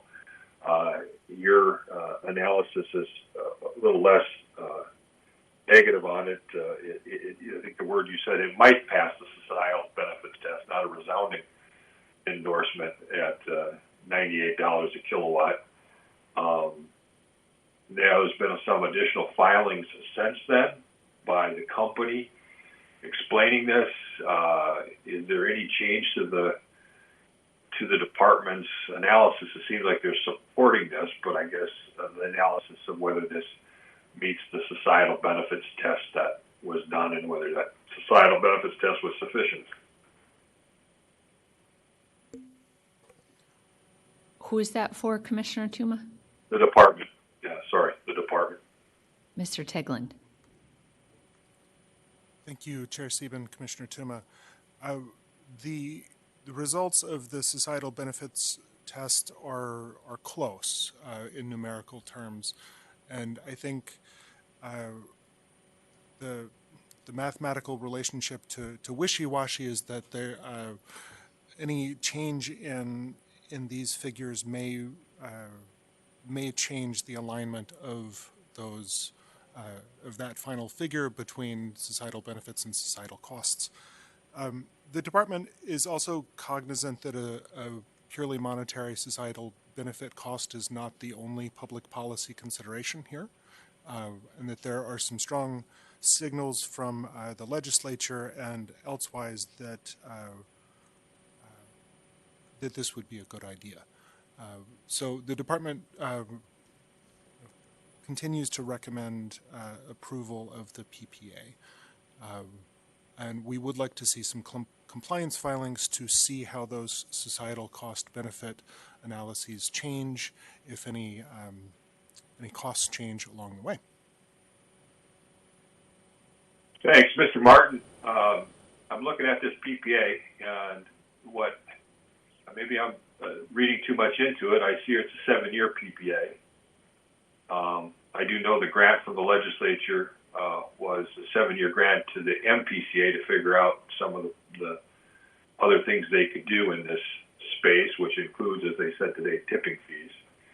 And so I'm trying to understand what your thinking is. Is this like a 7-year trial to see how things go at $98, and we're going to do another pretty full analysis with the carbon-free standard facing us down the road in 7 years, and that it's, if we're not getting a good return on this, we have to figure something else down the road. The commission still has that authority to make a decision in the public's interest here. So is that your thinking? Is that this is more like a 7-year extension as opposed to, the life of the asset, which is a lot longer? Yeah, thanks, Chair Steven, Commissioner Tuma. So to be totally transparent and honest with you, when we talked with our PPA team, they just recommended, looking at 5 years as a typical, PPA extension. That we didn't separately, we weren't thinking of that specifically in relation to how long MPCA is working on this process or that grant, anything like that.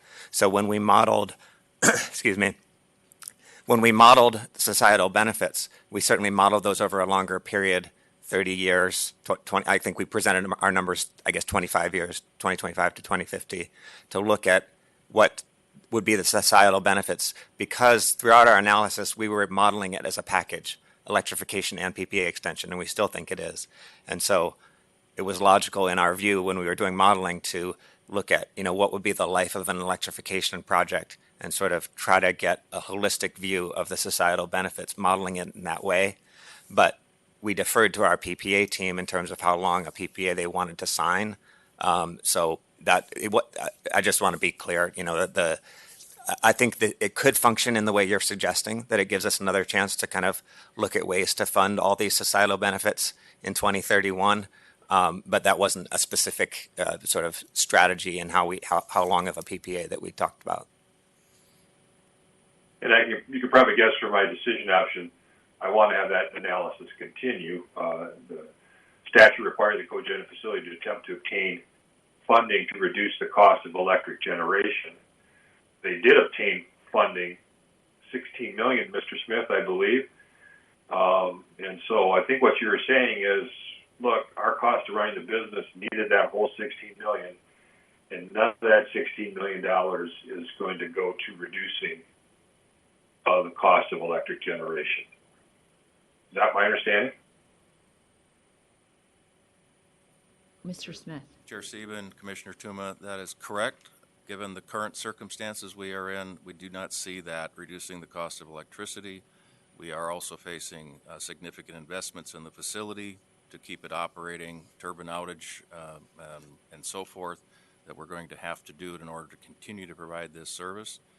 So the way the grant agreement works with the PCA is the $16 million is over the next 3+ years. There's a 10% holdback that could be utilized in the future, but it's depending upon tipping fees in order to receive that.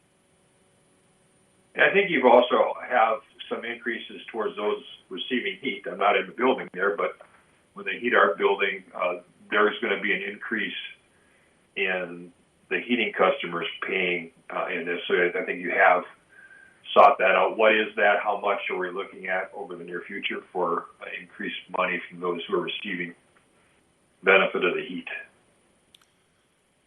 Chair Stephen, Commissioner Tuma, we have estimated a 10% increase as a result of the electrification project. And actually, the heat generated from biomass does cost more than the natural gas. So customers currently, and so customers are they're paying their fair share on the heating side, and it's shared with the electricity side. And Mr. Martin, I'm sure when you looked at these numbers, he says they're paying their fair share. That was your assessment. We're not subsidizing the heating of downtown St. Paul from ratepayer money. Mr. Martin. Commissioner Tuma, no, I don't think that was part of our assessment. We're looking. We had a robust conversation with St. Paul Cogen around. We don't have any visibility into their finances, so we don't know what it costs them to run the plant. But we had a conversation with them around the PPA price and the various benefits, and concluded that in the way we read the statute, the overall costs, societal benefits to our customers as well as benefits to Minnesota more broadly justify the package. Commissioner Tuma. And that leads me to the tipping fee. We had a very extensive discussion about tipping fees, and the reason there are tipping fees is to the PCA, because there is a societal benefit to removing this stuff. We need to remove it, and cities pay to remove it from their streets. There's a cost to removing this waste. It's not unusual for people to pay to have their waste removed. I mean, that's what local units of government argue about probably the most is, who's going to be their waste hauler and how much are they going to charge to take the waste away and pay somebody to store it for them. And so I understand spinning up such a endeavor can be challenging here, especially when everybody's been used to dropping it off for free. But if we're not going to get any of the $16 million to reduce the cost of generation, it would be nice to know that it's going to go to XL ratepayers who are covering now that societal cost. Those who should be covering the societal cost from their tipping fees are going to reduce the amount that XL customers are going to pay. And now I know XL customers will be part of the people paying that tipping fee, by the way, because they're probably one of the biggest suppliers of wood waste to these free facilities now. So I get that, but I'm just trying to make sure the societal benefits balance. And so, I'm not locked into the exact wording of my decision option, but the principle of it is that when tipping fees are put into place, and you're going to aggressively get tipping fees put into place, it's going to benefit XL ratepayers. Is there an objection to that, or what is your understanding of how this is supposed to work out? Mr. Clapridge.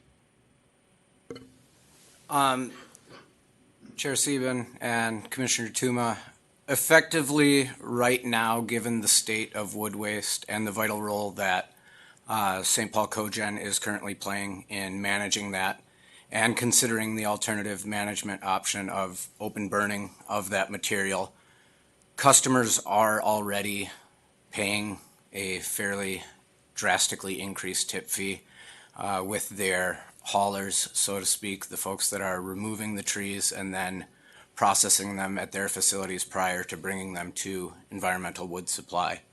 While I can't speak to the rates that ratepayers are paying, I can speak to the societal benefit that the service provides and the fact that costs are going up as we speak. So if a tip fee is in place, it would need to be one that is flexible and responsive to current market situations. Well, I expect that to be the case. We don't want them open burning, but I assume that in order to get a permit to burn, okay, I got to get a permit to burn something outside of my little fire pit. If I'm going to burn a part of my yard or a field or whatever, I got to get a permit from the DNR. There's a special permit for those who want to create burning facilities. I'm assuming there's going to be cost for them to open burn, as you say. And maybe that's something the PCA and the DNR should be thinking about when they're trying to manage this waste, if it is truly a societal detriment to be open burning. But if we're going to solve the problem, the ratepayers of Xcel are going to solve the problem, that might be a different cost someplace. There should be a cost escalation here going on. So I'm a little nervous when I hear that there's an option that there shouldn't be a tipping fee, or that this is fine the way the system is right now, because that is not the way I thought I was hearing from what the legislature did and what I heard 2 years ago from both Xcel and St. Paul Cogen. So I was under the understanding there was going to be a tipping fee scheme or mechanism created, whether local governments paid it or, haulers paid it. There was going to be some sort of scheme that's going to help fund this, because that's what the statute clearly still says, that this is going to happen. And so you did the grant and you got the grant money. We thought you were going to be doing that. So help me out here. I'm getting a little nervous. Mr. Clapridge. Chair Sieben and Commissioner Tuma, yes, there will be a tipping fee. The stakeholder group is moving in the direction to outline the process and details associated with that. And it will take a little bit of time to work with St. Paul Cogen and Environmental Wood Supply to iron out those details, but we're moving in that direction. So generally, some sort of tipping fee or tipping process or waste fee will be paid to Cogen, St. Paul Cogen, to take waste from people. Okay, they will have a new revenue source. Okay, in addition to the $16 million that you're going to be giving them. And so what I'm trying to say is that new revenue source, at least in part or in whole, should then go back to the Xcel customers who have been subsidizing this societal benefit. And that's what I'm looking for, Mr. Smith. Is that your thinking, or were you going to keep the whole thing? Mr. Smith. Whatever it is. Chair Sieben, Commissioner Tuma, the grant is allowing us to restructure our business, make investment, and it's also allowing us time to work through what a new structure for the wood waste management involves. Once the grant proceeds run out based upon current conditions, we won't be able to continue to operate without some kind of a funding scheme. And that certainly is the goal, to reduce the costs going forward. But that's the details. We're going to have to work through what that looks like. Part of the challenge when it comes to tipping fees, to give you an idea, we have one wood yard. It's not even ours that we operate. It's the City of St. Paul's wood yard. We have been closed as of today 197 days this year because we don't have space. We cannot safely take in material due to space constraints and to safety concerns for staff.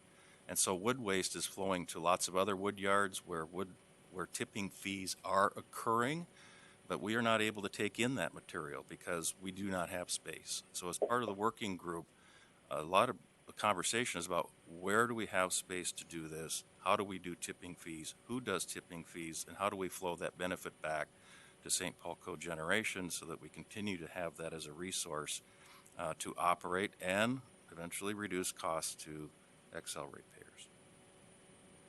So here's the way I see it, Mr. Smith, and this is what we had last time. If you remember, Chair at the time, Senja from Rochester, said this was going to fall back in the legislature's lap at some point. And so as I see it right now, we have a 7-year PPA, which runs almost identically, whether it was purposely matched or not purposely matched, with a $16 million grant from the MPCA. And so we are looking at this situation from our perspective of making sure it's in the ratepayers' benefit, where the cost margins, even with the societal benefit, are really, really, really tight. they're not hearing a resounding endorsement from the department on this. And so it's extremely tight. And so it would be nice to see and have a commitment from St. Paul Cogen as they develop a tipping fee. This money is going to be generated back to ratepayers. And so I'm happy to give you more time to develop it over this 6-year period, but it needs to be developing. And we need to start exercising that muscle so that when we review this in 7 years, or I might not be reviewing it, it'll be somebody else. I'll be probably dead and gone by then, but at least the commission, again, will be looking at this carefully. We know what the tipping fees are bringing in, that it's established. And so I'm looking for a way to do this effectively. It sounds like the department has put a date of in 2026 out there that they're wanting something to happen, or the MPCA is. So I'm trying to find a reasonable solution here so that I know that this is being resolved and that maybe some money will be coming back to ratepayers to make the cost-benefit analysis look better. You're not opposed to at least some of this money, if not all of it, if we can develop a tipping fee during this 7-year period, helping out Minnesota XL ratepayers. Are you open to that? Mr. Smith. Sieben, Commissioner Tuma, yes, we absolutely are open to that. We are not opposed to that in any way, shape, or form. We understand that is part of the exercise. It's part of the work that needs to be done. It's also critical that we keep this facility operating. We have restructured the business. We have pulled it underneath the nonprofit District Energy St. Paul in order so that we can basically operate at cost. It allows us more flexibility than how the business was operated previously, and we've done that in the past, roughly a little over a year, from about a year and a half ago. So we're doing a number of things to the business to keep the facility operating, to provide this vital service to the management of wood waste, and also reduce costs, and eventually reduce that cost to XL. So we understand and we're committed to do that. Mr. Martin, are you involved in this tipping fee discussion at all from XL on behalf of your ratepayers? Thanks, Commissioner Tuma. I'm not personally involved. I understand there is an XL Energy person that's participating in the work group, and perhaps Mr. Clapridge can confirm that. But so we're part of that discussion, yes. Mr. Clapridge, you hear what I'm saying. I hope that I want to see not all of it, a majority of the tipping fee to benefit XL ratepayers who are now subsidizing this societal benefit. Are you open to that conversation? Okay. Here XL's involved, and is your anticipation that it'll be done by June 30th, 2026? That's what the date I heard you throw out there. So, hear what I'm saying, and does that work? Madam Chair, Commissioner Tuma, first, yes, there is an XL representative on the stakeholder group, and yes, that is the anticipated date of when a tipping fee can be instituted. But I thought, Mr. Clapridge, you said that the tipping fee needed to go to St. Paul Cogen, not to XL ratepayers to subsidize, to help bring down the cost. So maybe I'm not. Can you just clarify that the tipping fee that the MPCA is helping to work out, how does that flow back to XL customers in your estimation? That would be St. Paul Cogen's jurisdiction. The tipping fee would be paid at Environmental Wood Supply or St. Paul Cogen for wood delivered there. And then how does that tipping fee revenue flow back to customers, as Commissioner Tuma just laid out? I cannot comment on that. Okay. And the working group. Yeah, that'd be Mr. Smith would have to figure that out, but the working group's got to come up with a tipping fee first, I think, is. But the working group doesn't.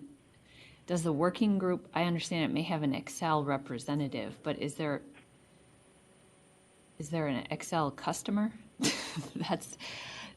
I think the disconnect here is, and where I'm jiving with Commissioner Tuma is, if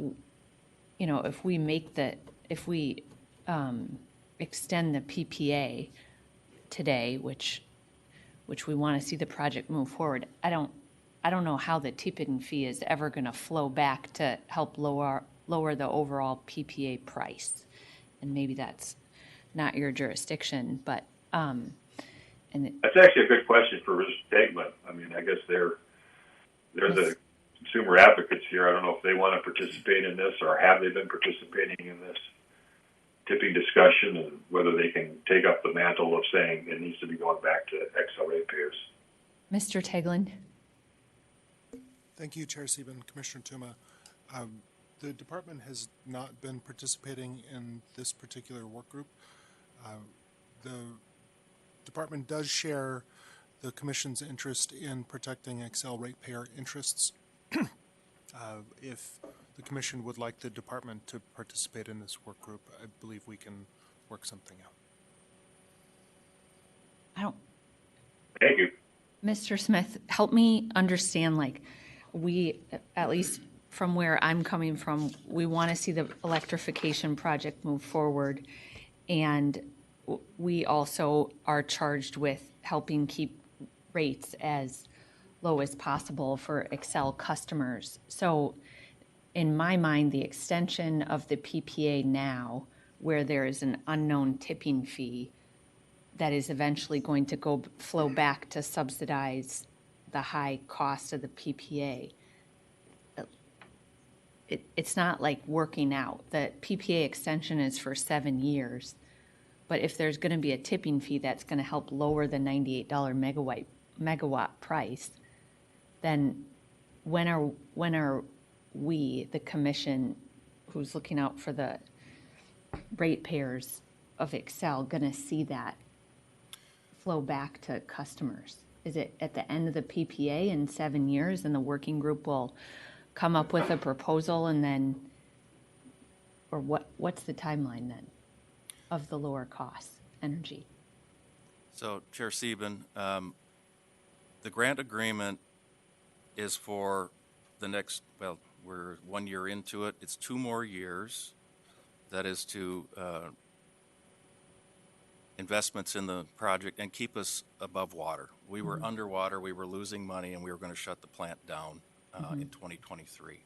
Without the subsidy, we are underwater as a facility. So the subsidy on the wood waste, if we're burning wood waste to utilize it to generate energy, that is keeping the plant operational, and we're able to make investments in that. Once the grant agreement runs out, which it will, before the end of the PPA, we will need to have tipping fees in order for this enterprise to continue to operate. And to the extent that we can have tipping fees, that is basically, lowers the cost of fuel, and as it lowers the cost of fuel, it can lower the cost of electricity. We don't know what those tipping fees are going to be yet. That is part of the work group. There's sensitivity to tipping fees, because if the costs get too high, it could actually push wood waste out to open burning. And so that's kind of the challenges of working with the stakeholder working group. So there is not an obligation to operate in this PPA. If we are not able to operate cost effectively, we will have to shut down. And why that are we could occur before the end of the PPA? Why, if this is just like the way it is, so I apologize if it sounds that I'm being argumentative, but why aren't we then including a PPA extension that's just for those 2 years of operation that you need to continue to operate, and then the work group could figure out the PPA or the tipping fee subsidy, and then the Commission would have all the facts and know how much it takes, how high the tipping fees need to be to subsidize St. Paul Cogen, because in the absence of that information, what I'm hearing you say is that tipping fees are needed to continue to operate. And I'm looking at it as, and I think Commissioner Tuma was, looking at it as the tipping fees should help lower the $98 megawatt price. Chair Sieben, if we have a short-term PPA, which we certainly could discuss, that makes it very difficult to have any investment in the short term. And that's been part of the challenge, is making investments when you don't have any time horizon whatsoever. And there's a number of investments that need to be made in the turbine. And without that, if there's not certainty for longer operation, you're just not going to, with the PPA. And we're betting that we're going to be able to have tipping fees that make this, one, an enterprise that works, and two, that we can lower costs. But we are in a big restructuring, basically, of a wood waste market that is unstructured today. And so tipping fees will play a role. Tipping fees will be able to operate or to lower costs if we can get them to a point that it allows us to be whole and then reduce the cost of operation.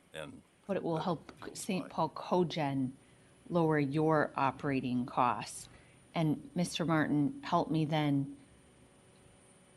like, you agree with the general premise here that has been laid out, that whatever tipping fees ultimately go over to St. Paul Cogen, in your estimation, it doesn't seem like we're ever going to get that $98 megawatt number down. Do you agree with that? The subsidy that Xcel customers are paying for the operation of this plant and for the energy. Yeah, thanks, Chair Sieben. So I want to be careful because I don't want to wade into like the dynamics of a wood waste market or how tipping fees work. I don't know enough about that, and I know that there are folks here that are having an active conversation on that. So I do want to say we certainly want to look for ways to limit the cost impact on Xcel's customers. If we were to sign the PPA that's in front of you and that working group came to resolution on tipping fees, we could certainly then explore a mechanism for a credit back, even if the PPA is for 7 years at $98, there could be a separate mechanism to credit back some portion to Xcel ratepayers. We'd be open to a shorter PPA as well, although I'm sympathetic to what Mr. Smith just said about the need for certainty for making investments.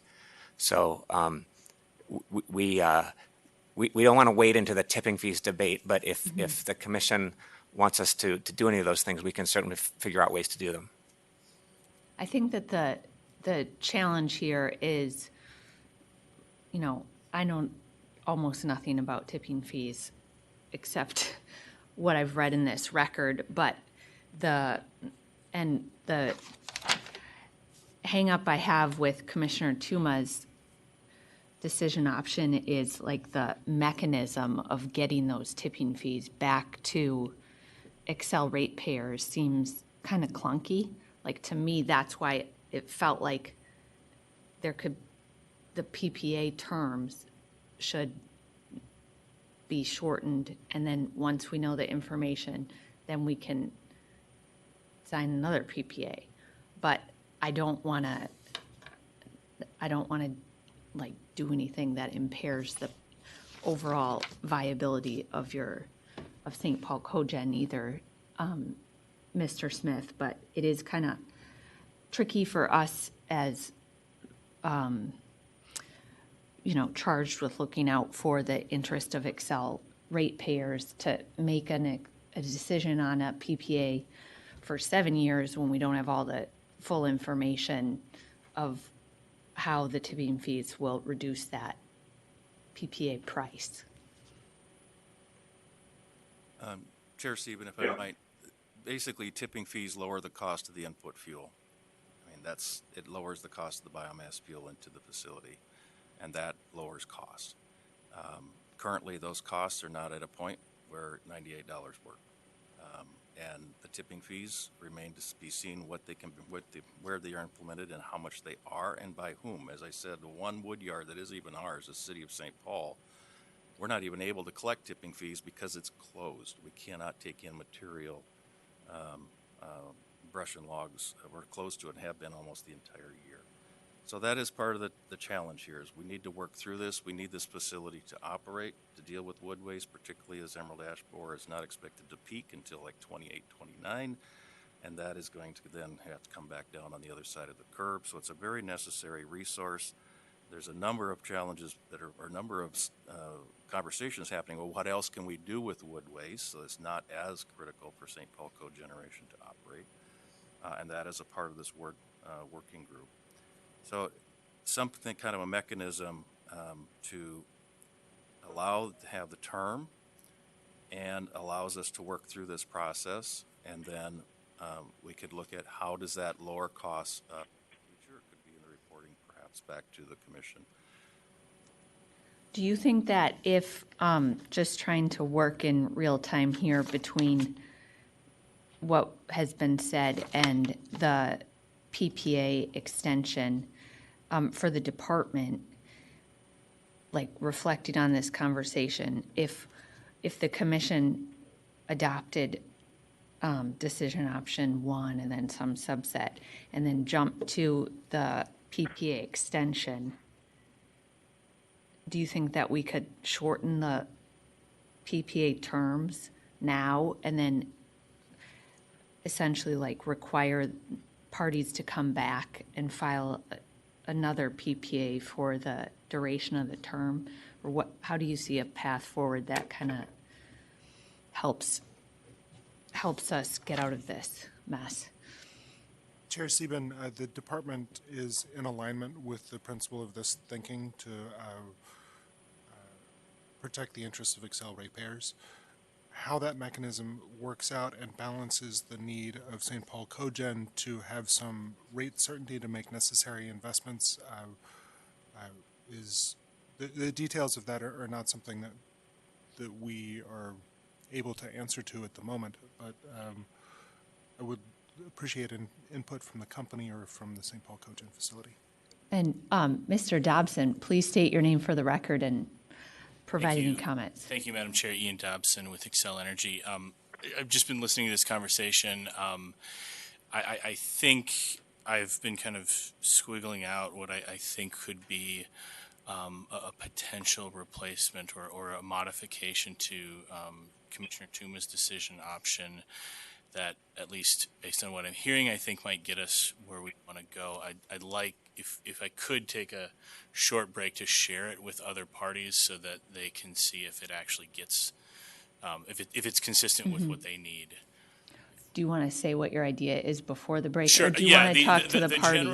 The general idea, I think, would be that the commission would approve the PPA as is, and also require us to report in the future the date. I would need to work out exactly when we would do that. On this works group's discussion on implementing the tipping fees, how that and what portion of that could be refunded back to our customers. We would then, once we've had those discussions with St. Paul Cogen, we could then make a petition to file those. So we'd basically be paying the costs under the PPA, and any revenue we got back under the tipping fees that are established later would be, we could refund back to our customers. That's the general idea. Okay. Yeah, Madam Chair, I was thinking something similar along those lines. My other choice is just to extend this PPA through May 31st, 2028, and that would give them enough time based on the PCA's discussion. So that would change number 5 to, so it's 2031 to 2028, and that would give them more than enough time to have the stakeholder discussion and get back to us with an actual plan. But I'm kind of leaning towards, and I would like to hear what they could come up with as far as approving this PPA, but also have very clear, laid out guidelines of how they're going to work together to get us a proposal to within the structure of this PPA running through 2031. Either way, we're going to take a hard look at it, either 2028 or 2031. I mean, I think that just to verbalize what I was thinking is it also makes sense to think about, you figure out what the tipping fees are, renegotiate a new PPA price, Excel does, with St. Paul Cogen, and then you bring that back to us. And so I don't know if that's consistent with what you were saying, Mr. Dobson, but your idea seemed to say like you'll work it out and then eventually we'll see it in a compliance filing. But I also think a cleaner way to do it would be to negotiate it amongst the parties and then bring back a PPA with a lower cost of energy. And then we will approve that. And we're not getting in the middle of setting the tipping fees. Madam Chair, Amendment to the PPA. I think we can. I think we can probably make it work that way. Okay. Commissioner Means. Thank you, Madam Chair. Mr. Dobson, listening this morning to these discussions, I don't think that there's been enough or sufficient record development around the tipping fees, so I've been trying to track these conversations, and I'm not familiar with that term as it's been used in this filing either. So the conversation you're about to have, I was looking at 9 and thinking that the first sentence should be stricken. And are you talking about maybe having conversation around that very last sentence? That would make sense or seem reasonable to me.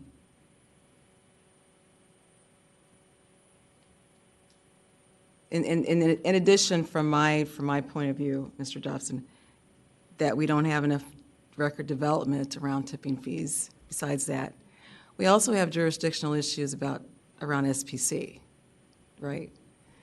So when I looked at 9, the first sentence was a non-starter for me, and so I'm thinking based on what you just represented that working around the last sentence would be something that might be reasonable. What are your thoughts about that?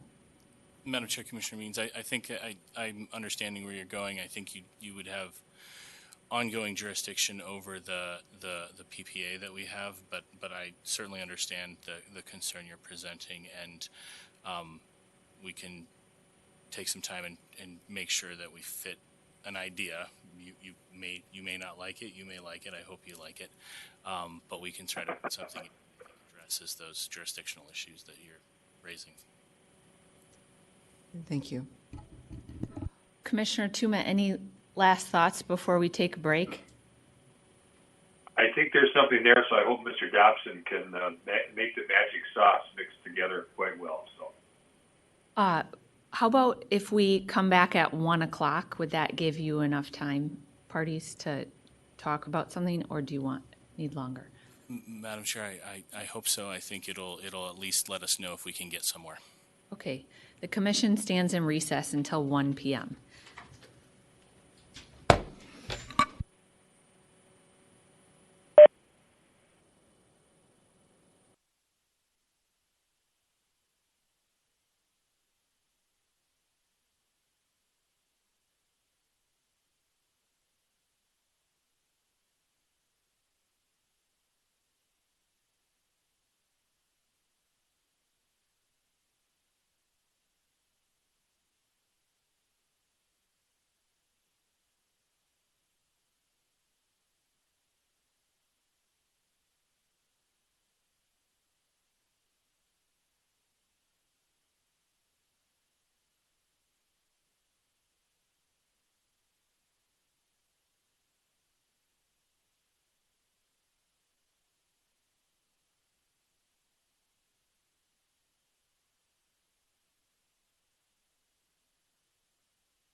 Commissioner Tuma, if you're ready, turn on your camera, and then we'll start when you're ready. Oh, there we are. Okay, the commission will come back from its recess. Sorry about the going over 1 o'clock. And why don't we turn to the parties first to see if you were able to reach any sort of consensus on language. Mr. Dobson? Yeah, thank you, Madam Chair. We did put our heads together, and we've come up with something to for your consideration. I very recently sent it over, so I don't know if you have it in front of you. Mr. Graham will put it up when he's.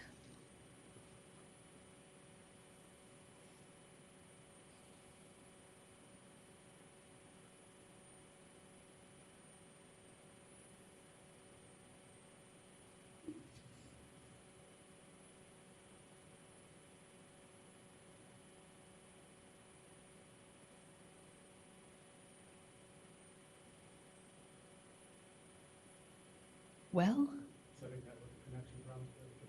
oh, there we go. Okay, Mr. Dobson, it says new proposal. Yep. And just to, well, I'll let everyone read it first.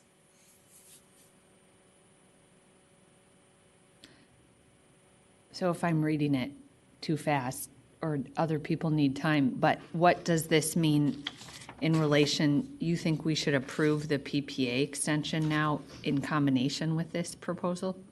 Madam Chair, yes, this would be effectively approving one with A as we amended earlier and this. What about 5? I was thinking more about the 5. I wouldn't, sure, yes, the decision options that we recommended earlier in addition to this. Mr. Tegland, it's a little different than what we talked about earlier. What makes sense to, this looks more like a compliance mechanism thing versus we'll just sort of hear what the results are of a discussion, and maybe something will be refunded to Excel customers. But what do you think of this? Chair Sieben, the interest that the group was trying to balance between tipping fees, which, as we understand, have some impact on the market, and whatever financial inputs come to St. Paul Cogen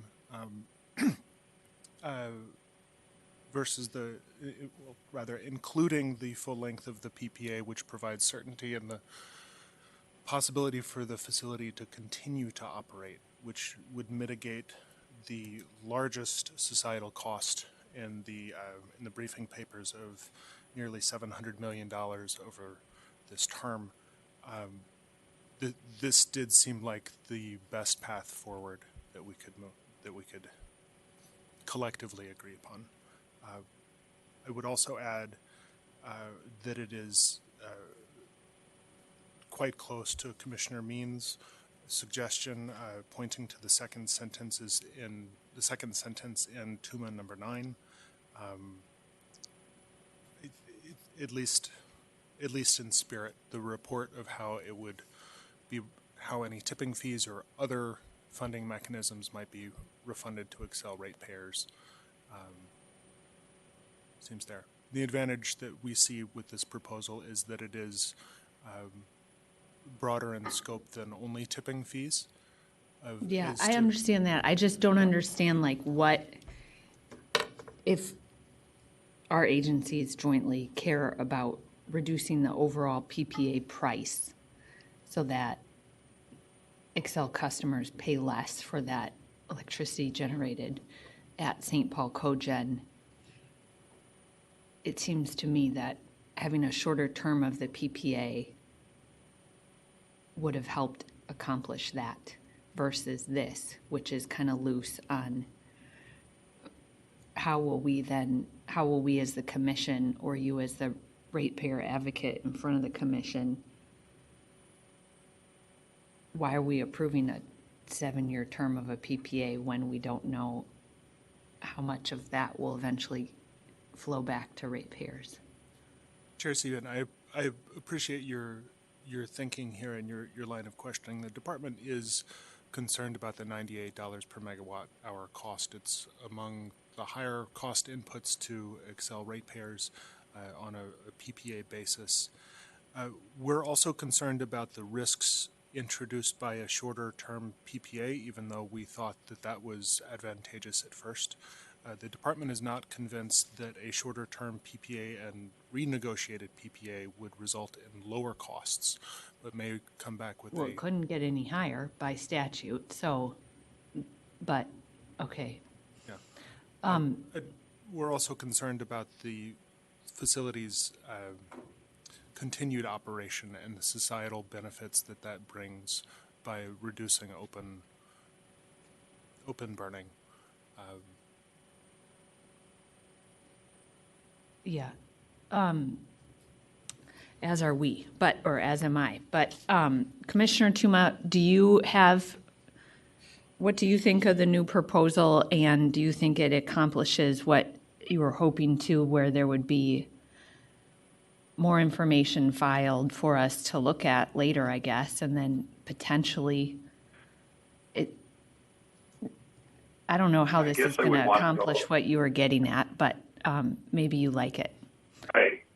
I tend to agree with you, Madam Chair, that maybe a shorter timeline would be better, but I also understand the challenges of trying to operate this facility. They've worked with the legislature this last year to try to get themselves in a position that they can stay viable for downtown St. Paul. I understand downtown St. Paul is in transition, as we all know, because we go out, if you've ever been up here at noon on Friday trying to get a bite to eat, now there's really no people in the skyways, there's no places open, and so I get there's a balancing going on here that I don't have a full picture into, which is, I guess, frustrating for me that when we left here 2 years ago, I was under the impression that there would be a pretty good effort to try to get that $98 down significantly.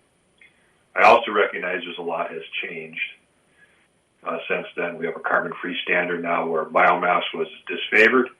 It's now back in the at least in the view of the field that needs to be part of the effort to get us there. So there's a lot of things changing. And I guess I would want to know from Mr. Tegman, he did say this earlier, but I'm going to emphasize it because it kind of gets me to where I think I could be comfortable with this, even though I prefer your initial position, is that they're going to take an active role in this discussion as the consumer advocates, and they're going to take a viewpoint to the end of the 7-year PPA as a time for a hard look for them, and also a hard look the legislature is going to have to make it a point. I can't speak for the legislature, but I think the legislature is going to have to take a hard look on whether this PPA is viable under the new regime of carbon credits and all that. And so, Mr. Tegman, I guess I just want to know that we don't view this as the end, more the beginning of how we transition this facility into the new paradigm. Commissioner Tuma, the department shares your view that this is a transitionary period for this PPA. The department wishes that the reality of the economics were different, and we are certainly willing to strive to bend that reality towards our collective will here. And for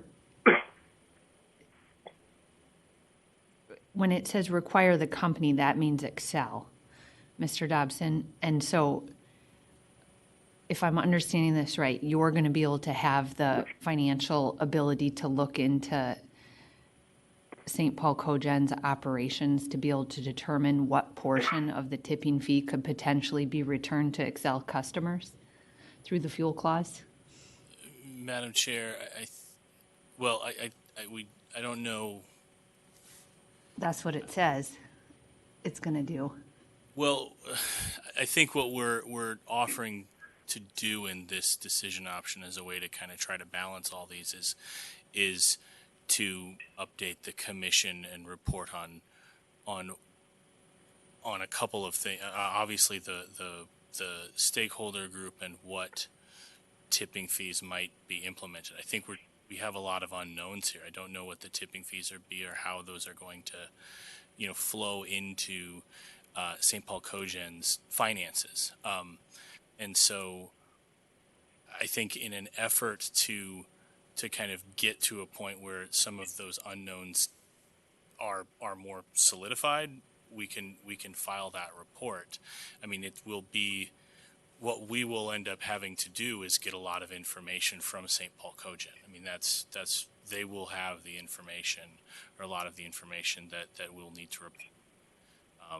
If they don't cooperate, then I guess we would have to tell you that. But I No, I doubt think that what will happen is they will cooperate and they will say they need 99% or 90 or 100% of the tipping fees, and then you will be forced to come back in this report and say, oh yeah, we tried to get tipping fees to offset the price of electricity and we failed.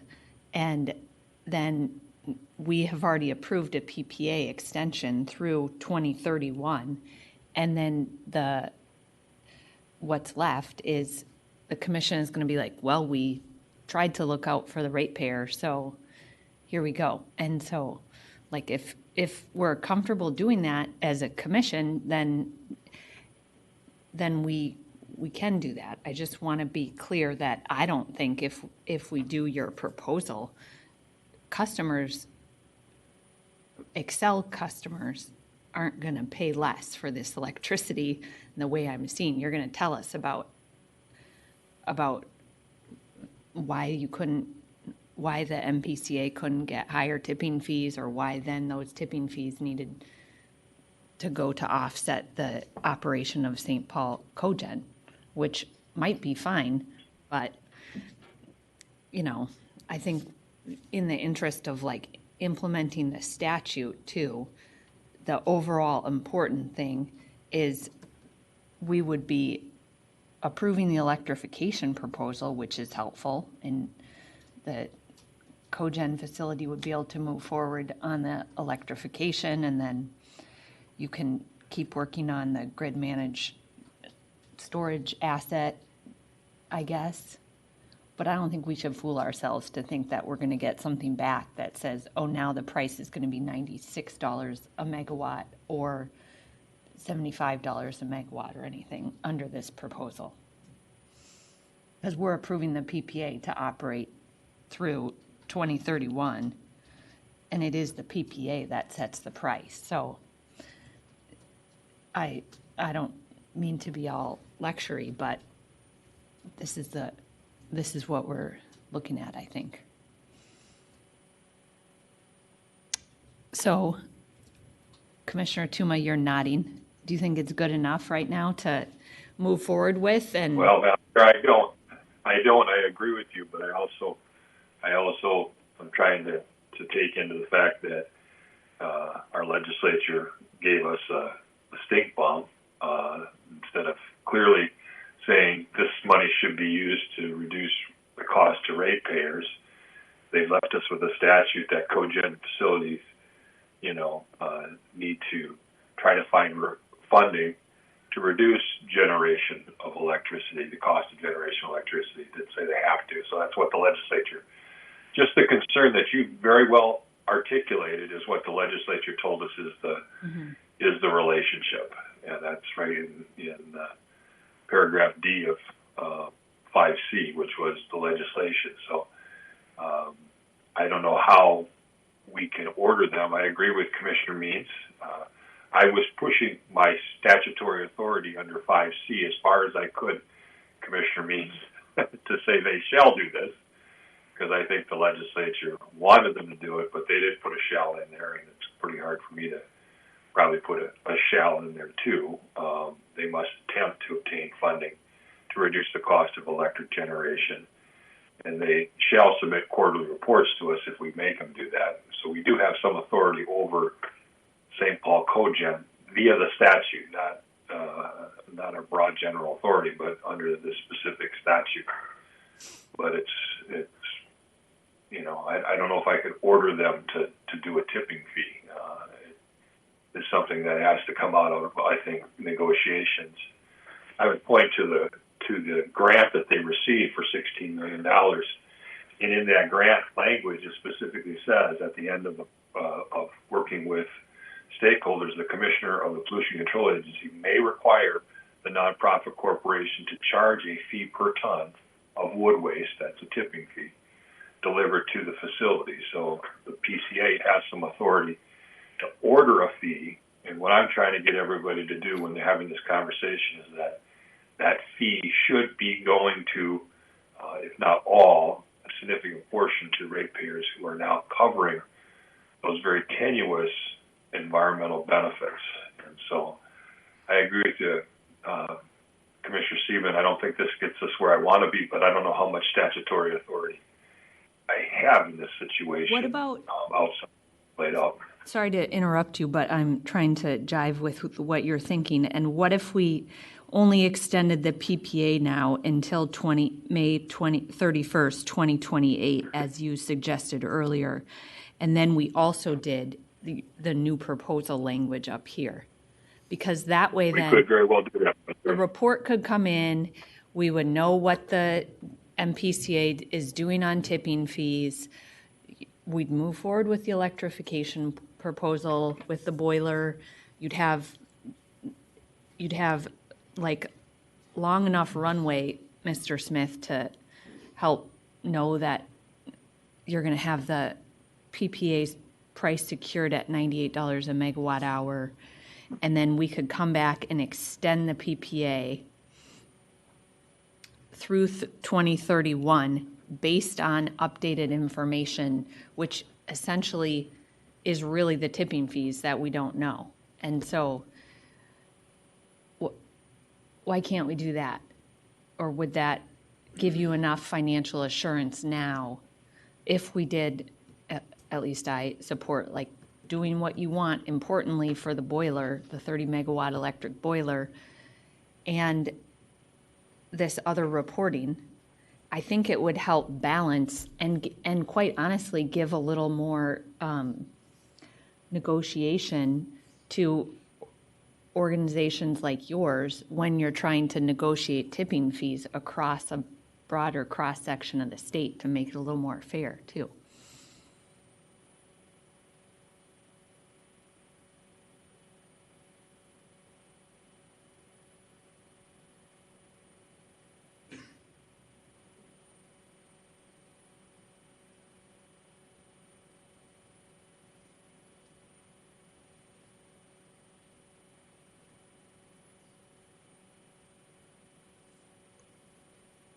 Madam Chair, the electrification project is going to cost our customers more money.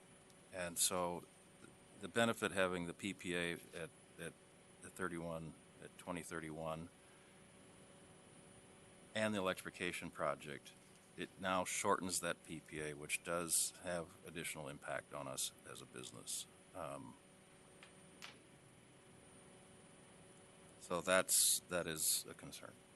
Yeah, I understand that, but I think in our interest of trying to ensure that we're reducing the price of electricity for Xcel customers, if you can make it work, and then we'll have better information in my estimation when I'm no longer here in 2028, then the future, or a lead up to that, then you could look at extending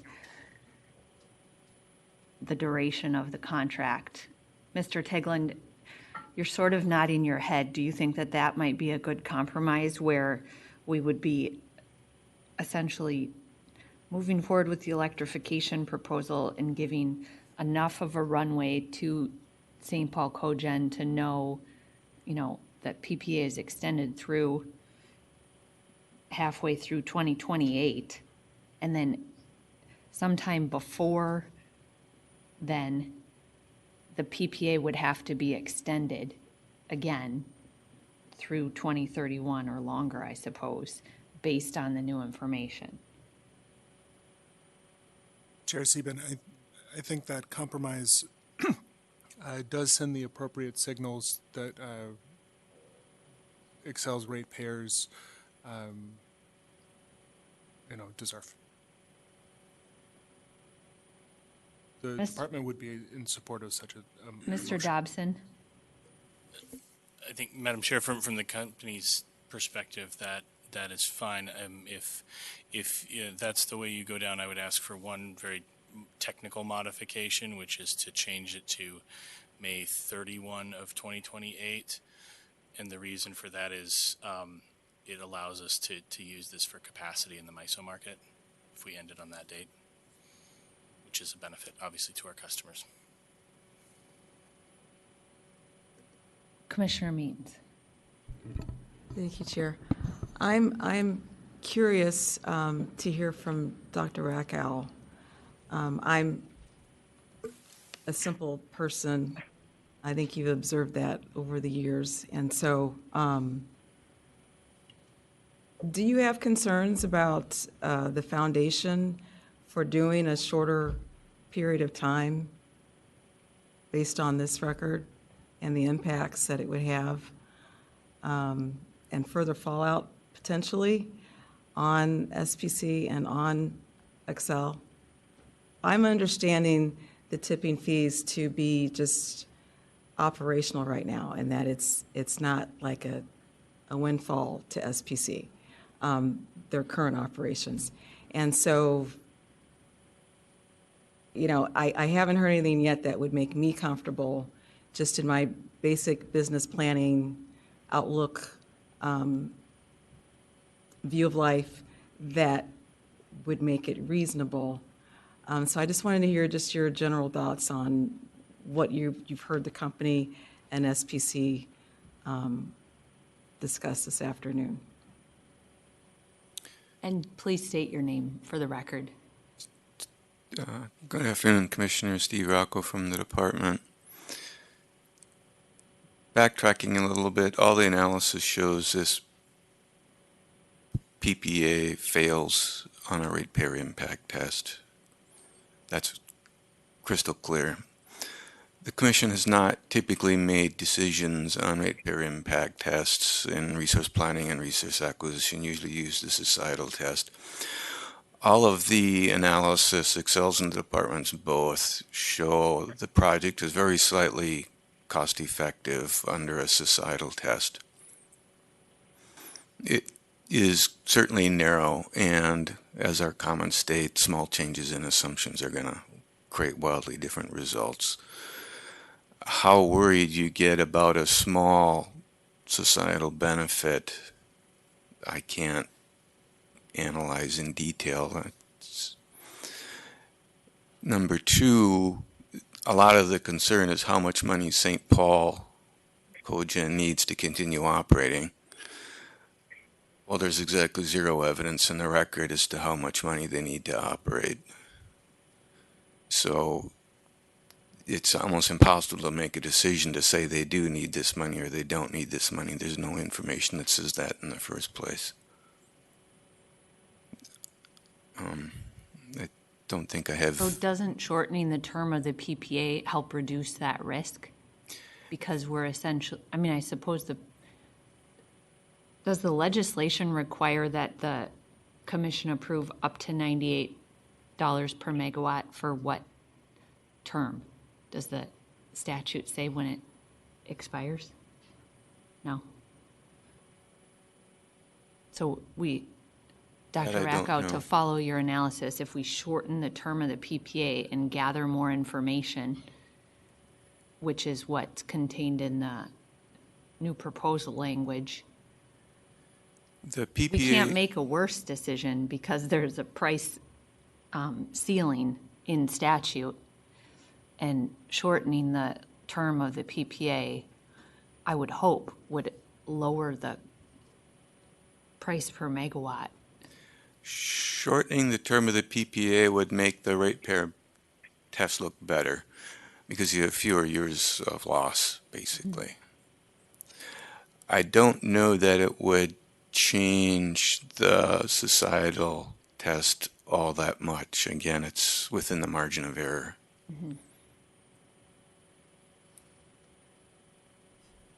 As always, that is helpful. I don't have anything further. I don't know where my, well, I guess, I think I do, but I guess we can discuss during deliberations. Thank you. Commissioners, I'm not really sure between 3 and 4 what your preference is, or if we would still do that. There'd still be progress reports, is my understanding, every 6 months. Right? If we did the department's new 3A, sorry, that's what I'm asking. Do you have a preference, Mr. Tegland, over 3A or 4A? Chair Sieben, 4A, I think, is jurisdictionally more clean. 4A is? Yes. And Mr. Dobson, did you say there was a modification you needed to that? Or no? No, Madam Chair. It was just we were accepting the department's modification on that one. Okay. So Commissioner Tuma, are you comfortable moving forward on the rest of the decision options or making a motion? Well, I was going to look for you to make a motion, Madam Chair. I think I know where you're going, but I'm not sure, so I guess I was looking for you to take the lead on it. I'll try, and then we can discuss whether it makes sense. So I would move decision option 1 and 1A.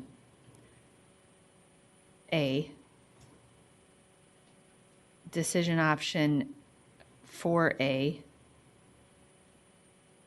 Decision option 5 with the change that it would strike 2031 and instead insert 2028.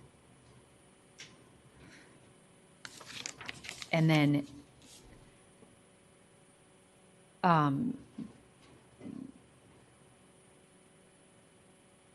decision option 7, I think we still want.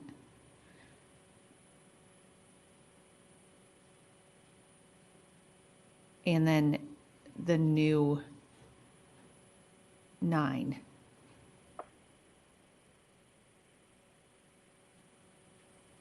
With, do we want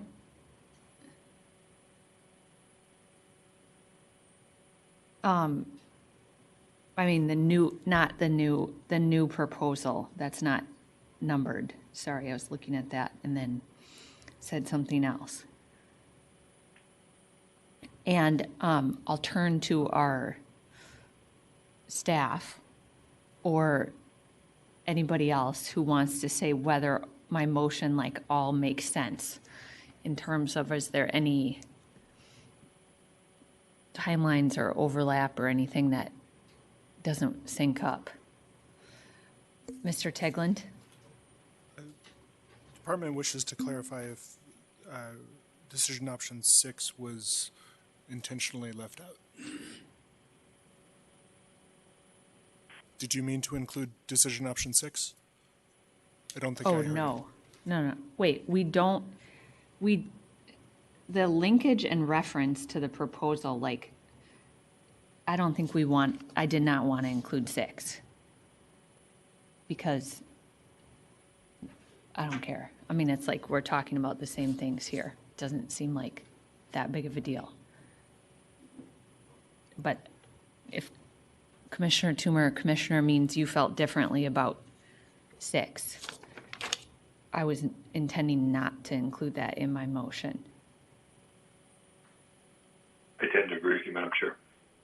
You disagree? Agree. The statute's a statute. Yeah. And Really changed that. Mr. Smith, does the motion overall make sense? Like, I know you want the PPA extended for longer, but hopefully you understand what we're trying to accomplish here as the commission. Madam Chair, I understand what you're trying to do as a commission. The electrification project in the PPA has a date of end of 2027, I believe. If this is not going to proceed beyond 2020, March 31st, or I'm sorry, May 31st of 2028, then I would, if those could be coterminous, if it's not done at that time, then it doesn't move forward. That would be one thing I would. Well, sorry, we just can't hear. Yeah. Sorry, you couldn't hear that? Okay. So we understand what you're trying to do. The electrification project does have a date of December 31st of 2027. We would look at moving that out and just have that at the same date. If it's going to be May 31st of 2028, that we would have the same date related to the electrification project. But I think that the PPA, Mr. Dobson said that that enables the company Excel to access the, what was it? Why you wanted May 31st included? Yeah, Madam Chair, we were just wanting the PPA to expire May 31st. at the end of May 31st for MISO purposes. If I'm understanding, I don't know that that's the issue that he's Oh, I don't think it's the same issue, so I'm sorry, I'm not tracking. Mr. Smith, I think under the way I see this working is Excel would still have to come back and file their petition to extend the contract, the PPA, with the commission. And so as long as they're doing that before the expiration of the term of the existing contract, which they will do, then it should work out fine, right? Madam Chair, that is correct, except within the PPA, the price paid, if we do not have an electrification project by the end of 27, reduces to LMP beginning January 1. And so we have a lot of work to do on an electrification project with a shorter PPA and increased costs, because the electrification will increase the cost to the district energy customers, and we were doing all the investment in that. So that would be a friendly amendment, if you will, that we would. So just so I'm slow to track, you're asking us to strike May 31st, 2028, and instead insert December 31st, 2027? No, I'm not, Madam Chair. The May 31st, 2028 actually is, we would prefer a May date. It gets us through the heating season. If cogen is not going to be able to operate past, basically you're going to shut it down in the middle of winter. So that would be the challenge. The thing I'm not, maybe Dr. Lieb can help, but the thing that's not sinking is, in my mind, is Excel's going to come forward with another application to extend the PPA before the completion of this 2028 date. Isn't that correct, Mr. Dobson? You'll have to, just like this one is coming forward before it begins, you're going to seek approval of an extension prior to 2028. Is that correct? Madam Chair, I think, yeah, we would be reporting on those discussions with related to tipping fees and other revenues, and then obviously if I don't know that we've made a decision about whether we would extend the PPA, but I'm assuming at this point that we would be requesting an extension of it. Yes. And that's no different, Mr. Dobson, if it was 2031 or 2028. I mean, their concern is we're going to spend all this money on electrification, and we're going to only have a year and a half of its use. But all we're doing with the 2031 date is extending it out 4 more years, or not even 3 more years. And so they're still not going to get their money back, whether it's 2028 or 2031. And so at some point, we want to make a hard look at this and make sure that ratepayers are being taken care of. The assumption is you're going to extend the PPA, but hopefully the message is going to be very strong that this better be in the benefit of ratepayers too, after a full analysis of all the potential inputs that CoGen is obligated by statute to look at. And I don't feel like they have looked at it as strong as they have, and it's admitted here they're still talking. But the statute 5C paragraph D says they need to do that, and we can modify the PPA. It's not an up or down decision here, and so we're trying to modify it that makes sense both for it. But they're worried about putting an electrification in and not having you not sign up again. That's going to the same problem's going to be here in 2028 as is in 2031, right? Madam Chair, Commissioner Juma, from my perspective, that's accurate, but I think they're probably better to answer that. Mr. Stephen and Commissioner Juma, that's correct. If they're going to be making an investment, we need long-range certainty. There's no certainty that we would have an extended PPA beyond May 31st of 2028. Or 2031. Or 2031, but you'd have more runway, sir, for investment and adjusting your business. This is a short term, and basically we'd be looking at implementing an electric boiler and barely getting it operational before the PPA ends. So there's a lot of changes to the business in that short. But you could also look at it this way: we got to deal with it anyways, either way.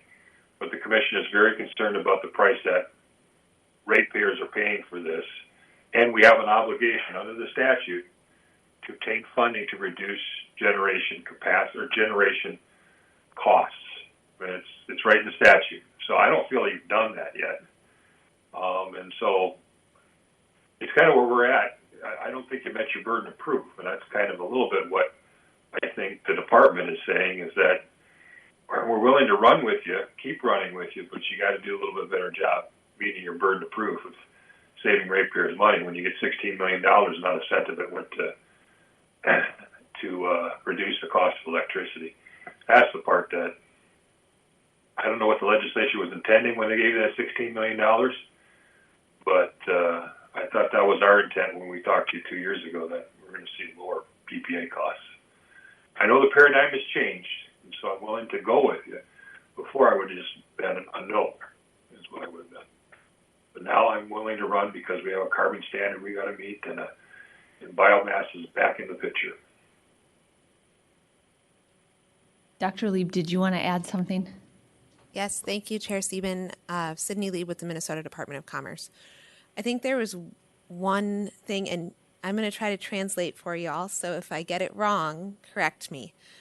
There's a bit of a catch-22 here on the boiler, which I think is why they're asking for the extension. And I'm going to preface this with the reason the department was suggesting they be delinked from the PPA is because at the end of the day, we have no control over what St. Paul Cogen does or does not do. Mm-hmm. But we do want to see more electrification. We're excited about Xcel possibly working with St. Paul Cogen to grid manage that so that we can understand more about how those can work as a storage asset for ratepayers. We see overall societal benefit in the project, regardless of whether or not St. Paul Cogen's a regulated entity. So here's what I think they're dealing with from a catch-22 perspective and why they need the date change there. The reason that building the electric boiler works for them is not because they're excited about electrification or anything like that. It's that it allows them to operate off-peak, so it gives them some market protection around the LMPs, and that's what's allowing them to get to this $98 megawatt price. If they're subject to market price risk, that price could actually go up. So the boiler is allowing them to get actually a lower cost on the electricity because it's allowing them to shift their load a little bit between the wood and the electric boiler and market price. What they're saying is if they don't feel incentivized to buy the boiler because they can't guarantee they're going to be able to pay off the investment because they don't know how long the PPA is going to last, then they can't guarantee that the PPA price is going to decrease after 2028 because they won't have the boiler. So they're kind of stuck in this difficult situation where they need to build the boiler to keep the costs down, but if the facility is going to run out of PPA, then they shouldn't have made the investment on the boiler, but they can't keep the PPA extended if the boiler's not there.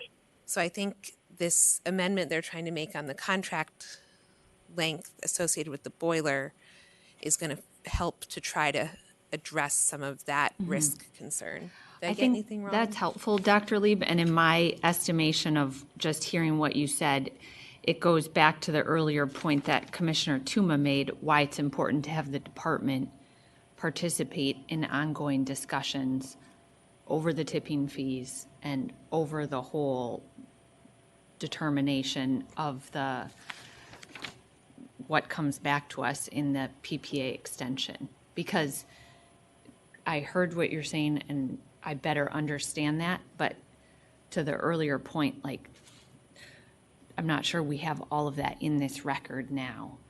And I still think that if I'm reading this correctly, while you may not have the certainty you want to be able to operate the PPA through 2028 in balance, it's better for us to come back and make a decision on extending it to 2031 after we have a more complete record, including the impact of tipping fees on whether it can reduce the price of electricity. So I don't know if that's the way you're seeing it, Commissioner Tuma, but that's kind of how I feel. And as far as deleting the linkage and references to the proposal, I could go either way on that. If you are comfortable or feel strongly about that. Number 6. I'm okay putting it in if Dr. Leib thinks it's important. I'm happy to include it. I think the point also has to be that 2028 is the date that we set for a relook at this, but all these parties can come together earlier and work out something long before 2028 if they want to work it out. It can be taken care of. And so if they need it to 2028 as far as a boiler, I'm fine with that too, Madam Chair. But they can come back to us if they can figure it out the next year. They can come back with this petition to take care of it. Give us a better understanding of how people are going to be taken care of. Sorry to cut you off, Commissioner Tuma, but That's good. nothing about approval of the PPA through 2028 means you can't come back sooner than, it doesn't say when you can come back to seek approval for a longer duration, but for me, it's like you got to at least give us a more complete picture for why we should extend it, including more information filed in the record about the LMP prices and the operation of the electric boiler and the way that Dr. Lieb just described.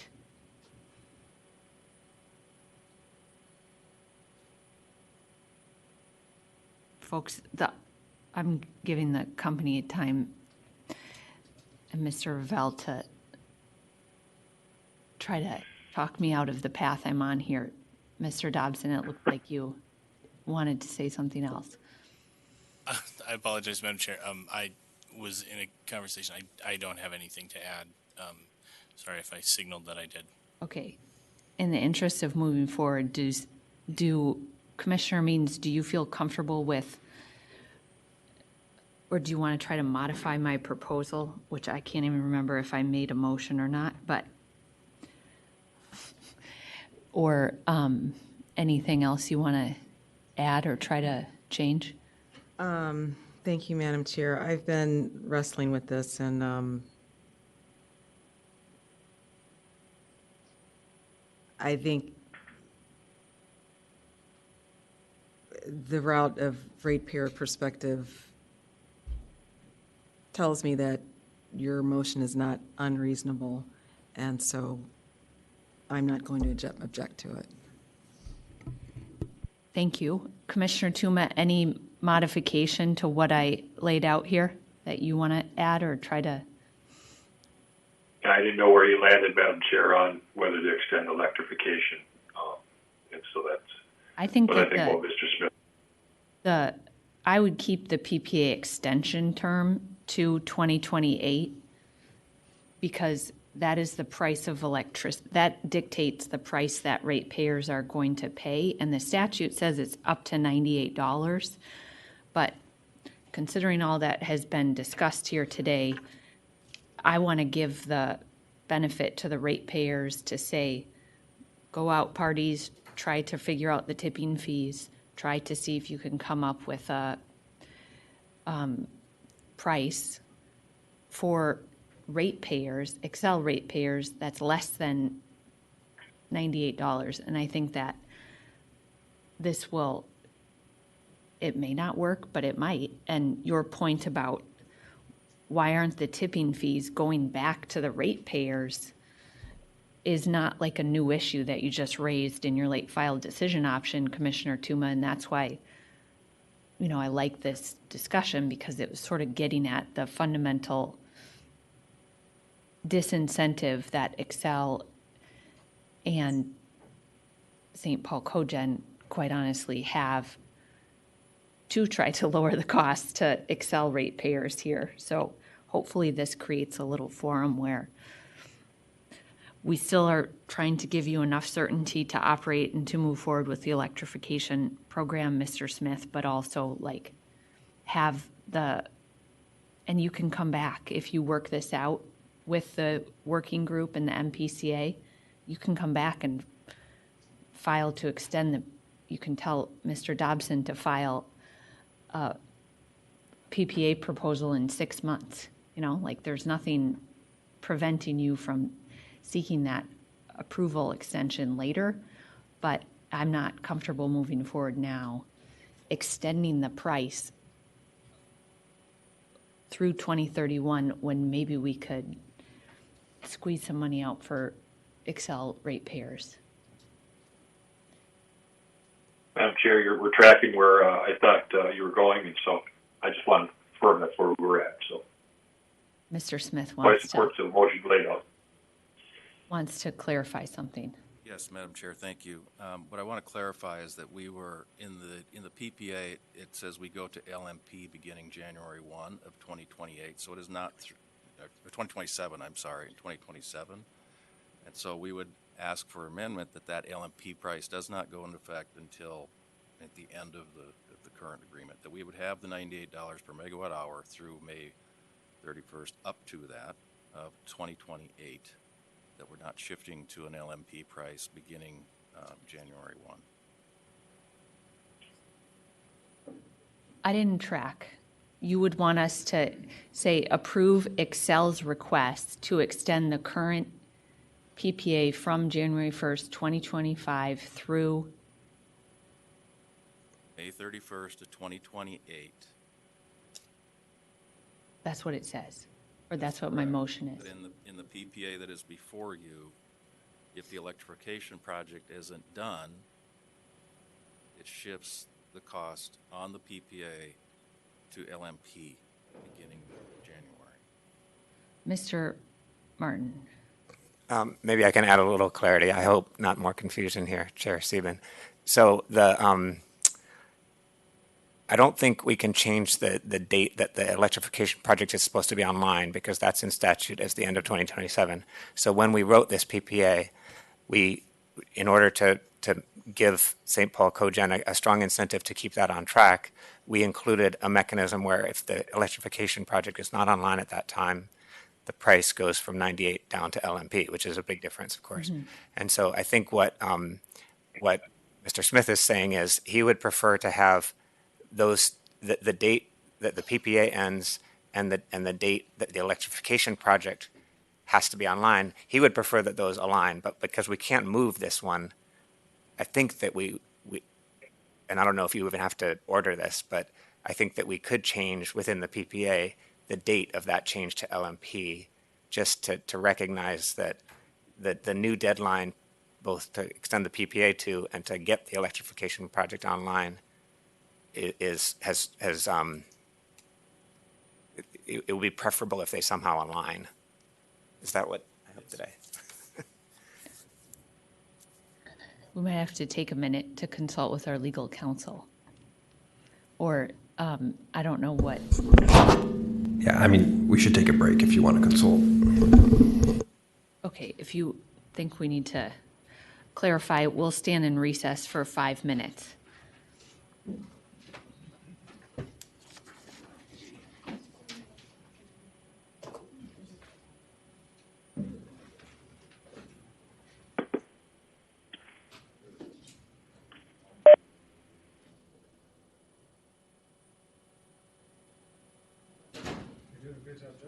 Thank you.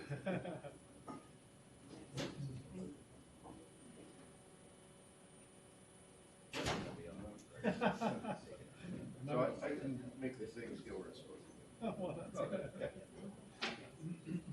I'm just trying to. What did I say?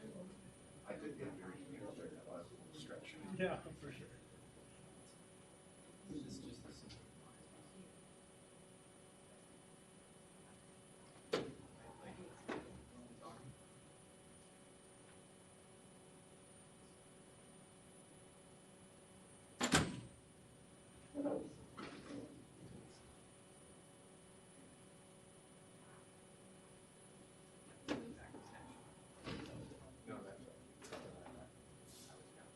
Yeah, it's not about moving the property.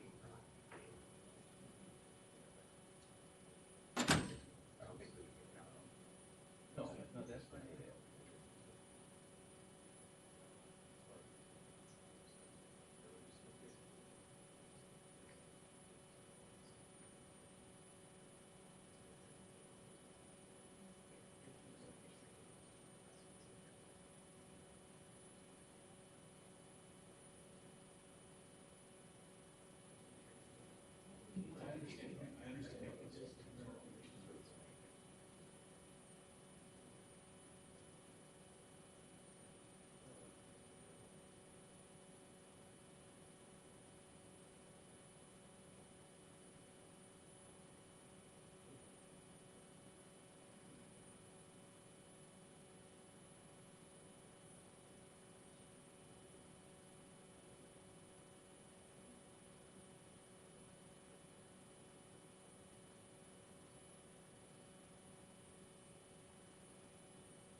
Commissioner Tuma, when you're ready, we'll start again. This is about the fourth restart of this docket, it feels like. Okay, so after consulting with our staff, what I would like to propose is a modification to 5 that effectuates what we are trying to achieve here. And sorry, Mr. Graham, but I'm going to try to do this on the fly.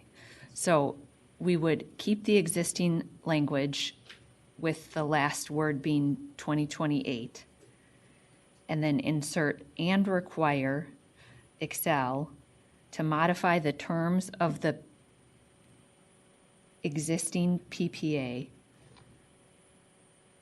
to require Excel to pay $98 per megawatt through the end of the existing PPA. Maybe I'm using the word existing too often there, but the intent is to say, and then you'll note, everyone will note that Excel is going to do a compliance filing with the updated PPA as outlined in number 7. And so, Mr. Dobson, what I'm essentially doing is saying you will agree to pay St. Paul Cogen $98 through the end through May 31st, 2028. And you'll file the updated PPA with the commission. And then I think you're tracking because you're nodding. And then I want to confirm with you that it is your understanding that to cover the portion from June 1st, 2028 through 2031, which Mr. Smith is very concerned now that we're not locking in the price, Excel will agree to file an extension of the PPA with enough time so the commission can consider it prior to June 1st. Is that your understanding? Or is that what you will do? Madam Chair, Commissioners, if what you're wanting is for us to file an extension of the PPA, then we can certainly do that. Yeah. And I think the understanding is you'll file the extension of the PPA after the other factors that we've discussed today are considered and can be incorporated into the PPA extension. That all makes sense to me. Yeah. Okay. Does that make sense for you, commissioners, that modification? Mr. Graham can make it sound better in the order. We could even say they must file one extension PPA by, say, August 1, 2027, because that's when all the stakeholder work would be done. And so that would get everybody time then to address it and give us time to address it too. But, I'll also take their word that they're going to do it in a timely fashion. I think they're motivated to do it in a timely fashion, but we could memorialize it in our order too if we wanted to. Mr. Dobson's nodding, and Mr. Teglin, do you think that's a good idea too? To require them to file by August, whatever Commissioner Tuma said? August 1, 2027. It'll give time for the stakeholder group that's supposed to wrap up by the end of June, or I think it was, of 2027. That way, my recollection. Yeah, and then your department would have, and Dr. Racca would have time to do the analysis to bring the new modified PPA back to the commission before it expires. The existing one expires. Chair Sieben, I think that makes for a busy fall and winter of 2027 and 2028, but I think it gets to the heart of what we've discussed today. Mm-hmm. Great. Thank you, Mr. It all can be done sooner if you want. So.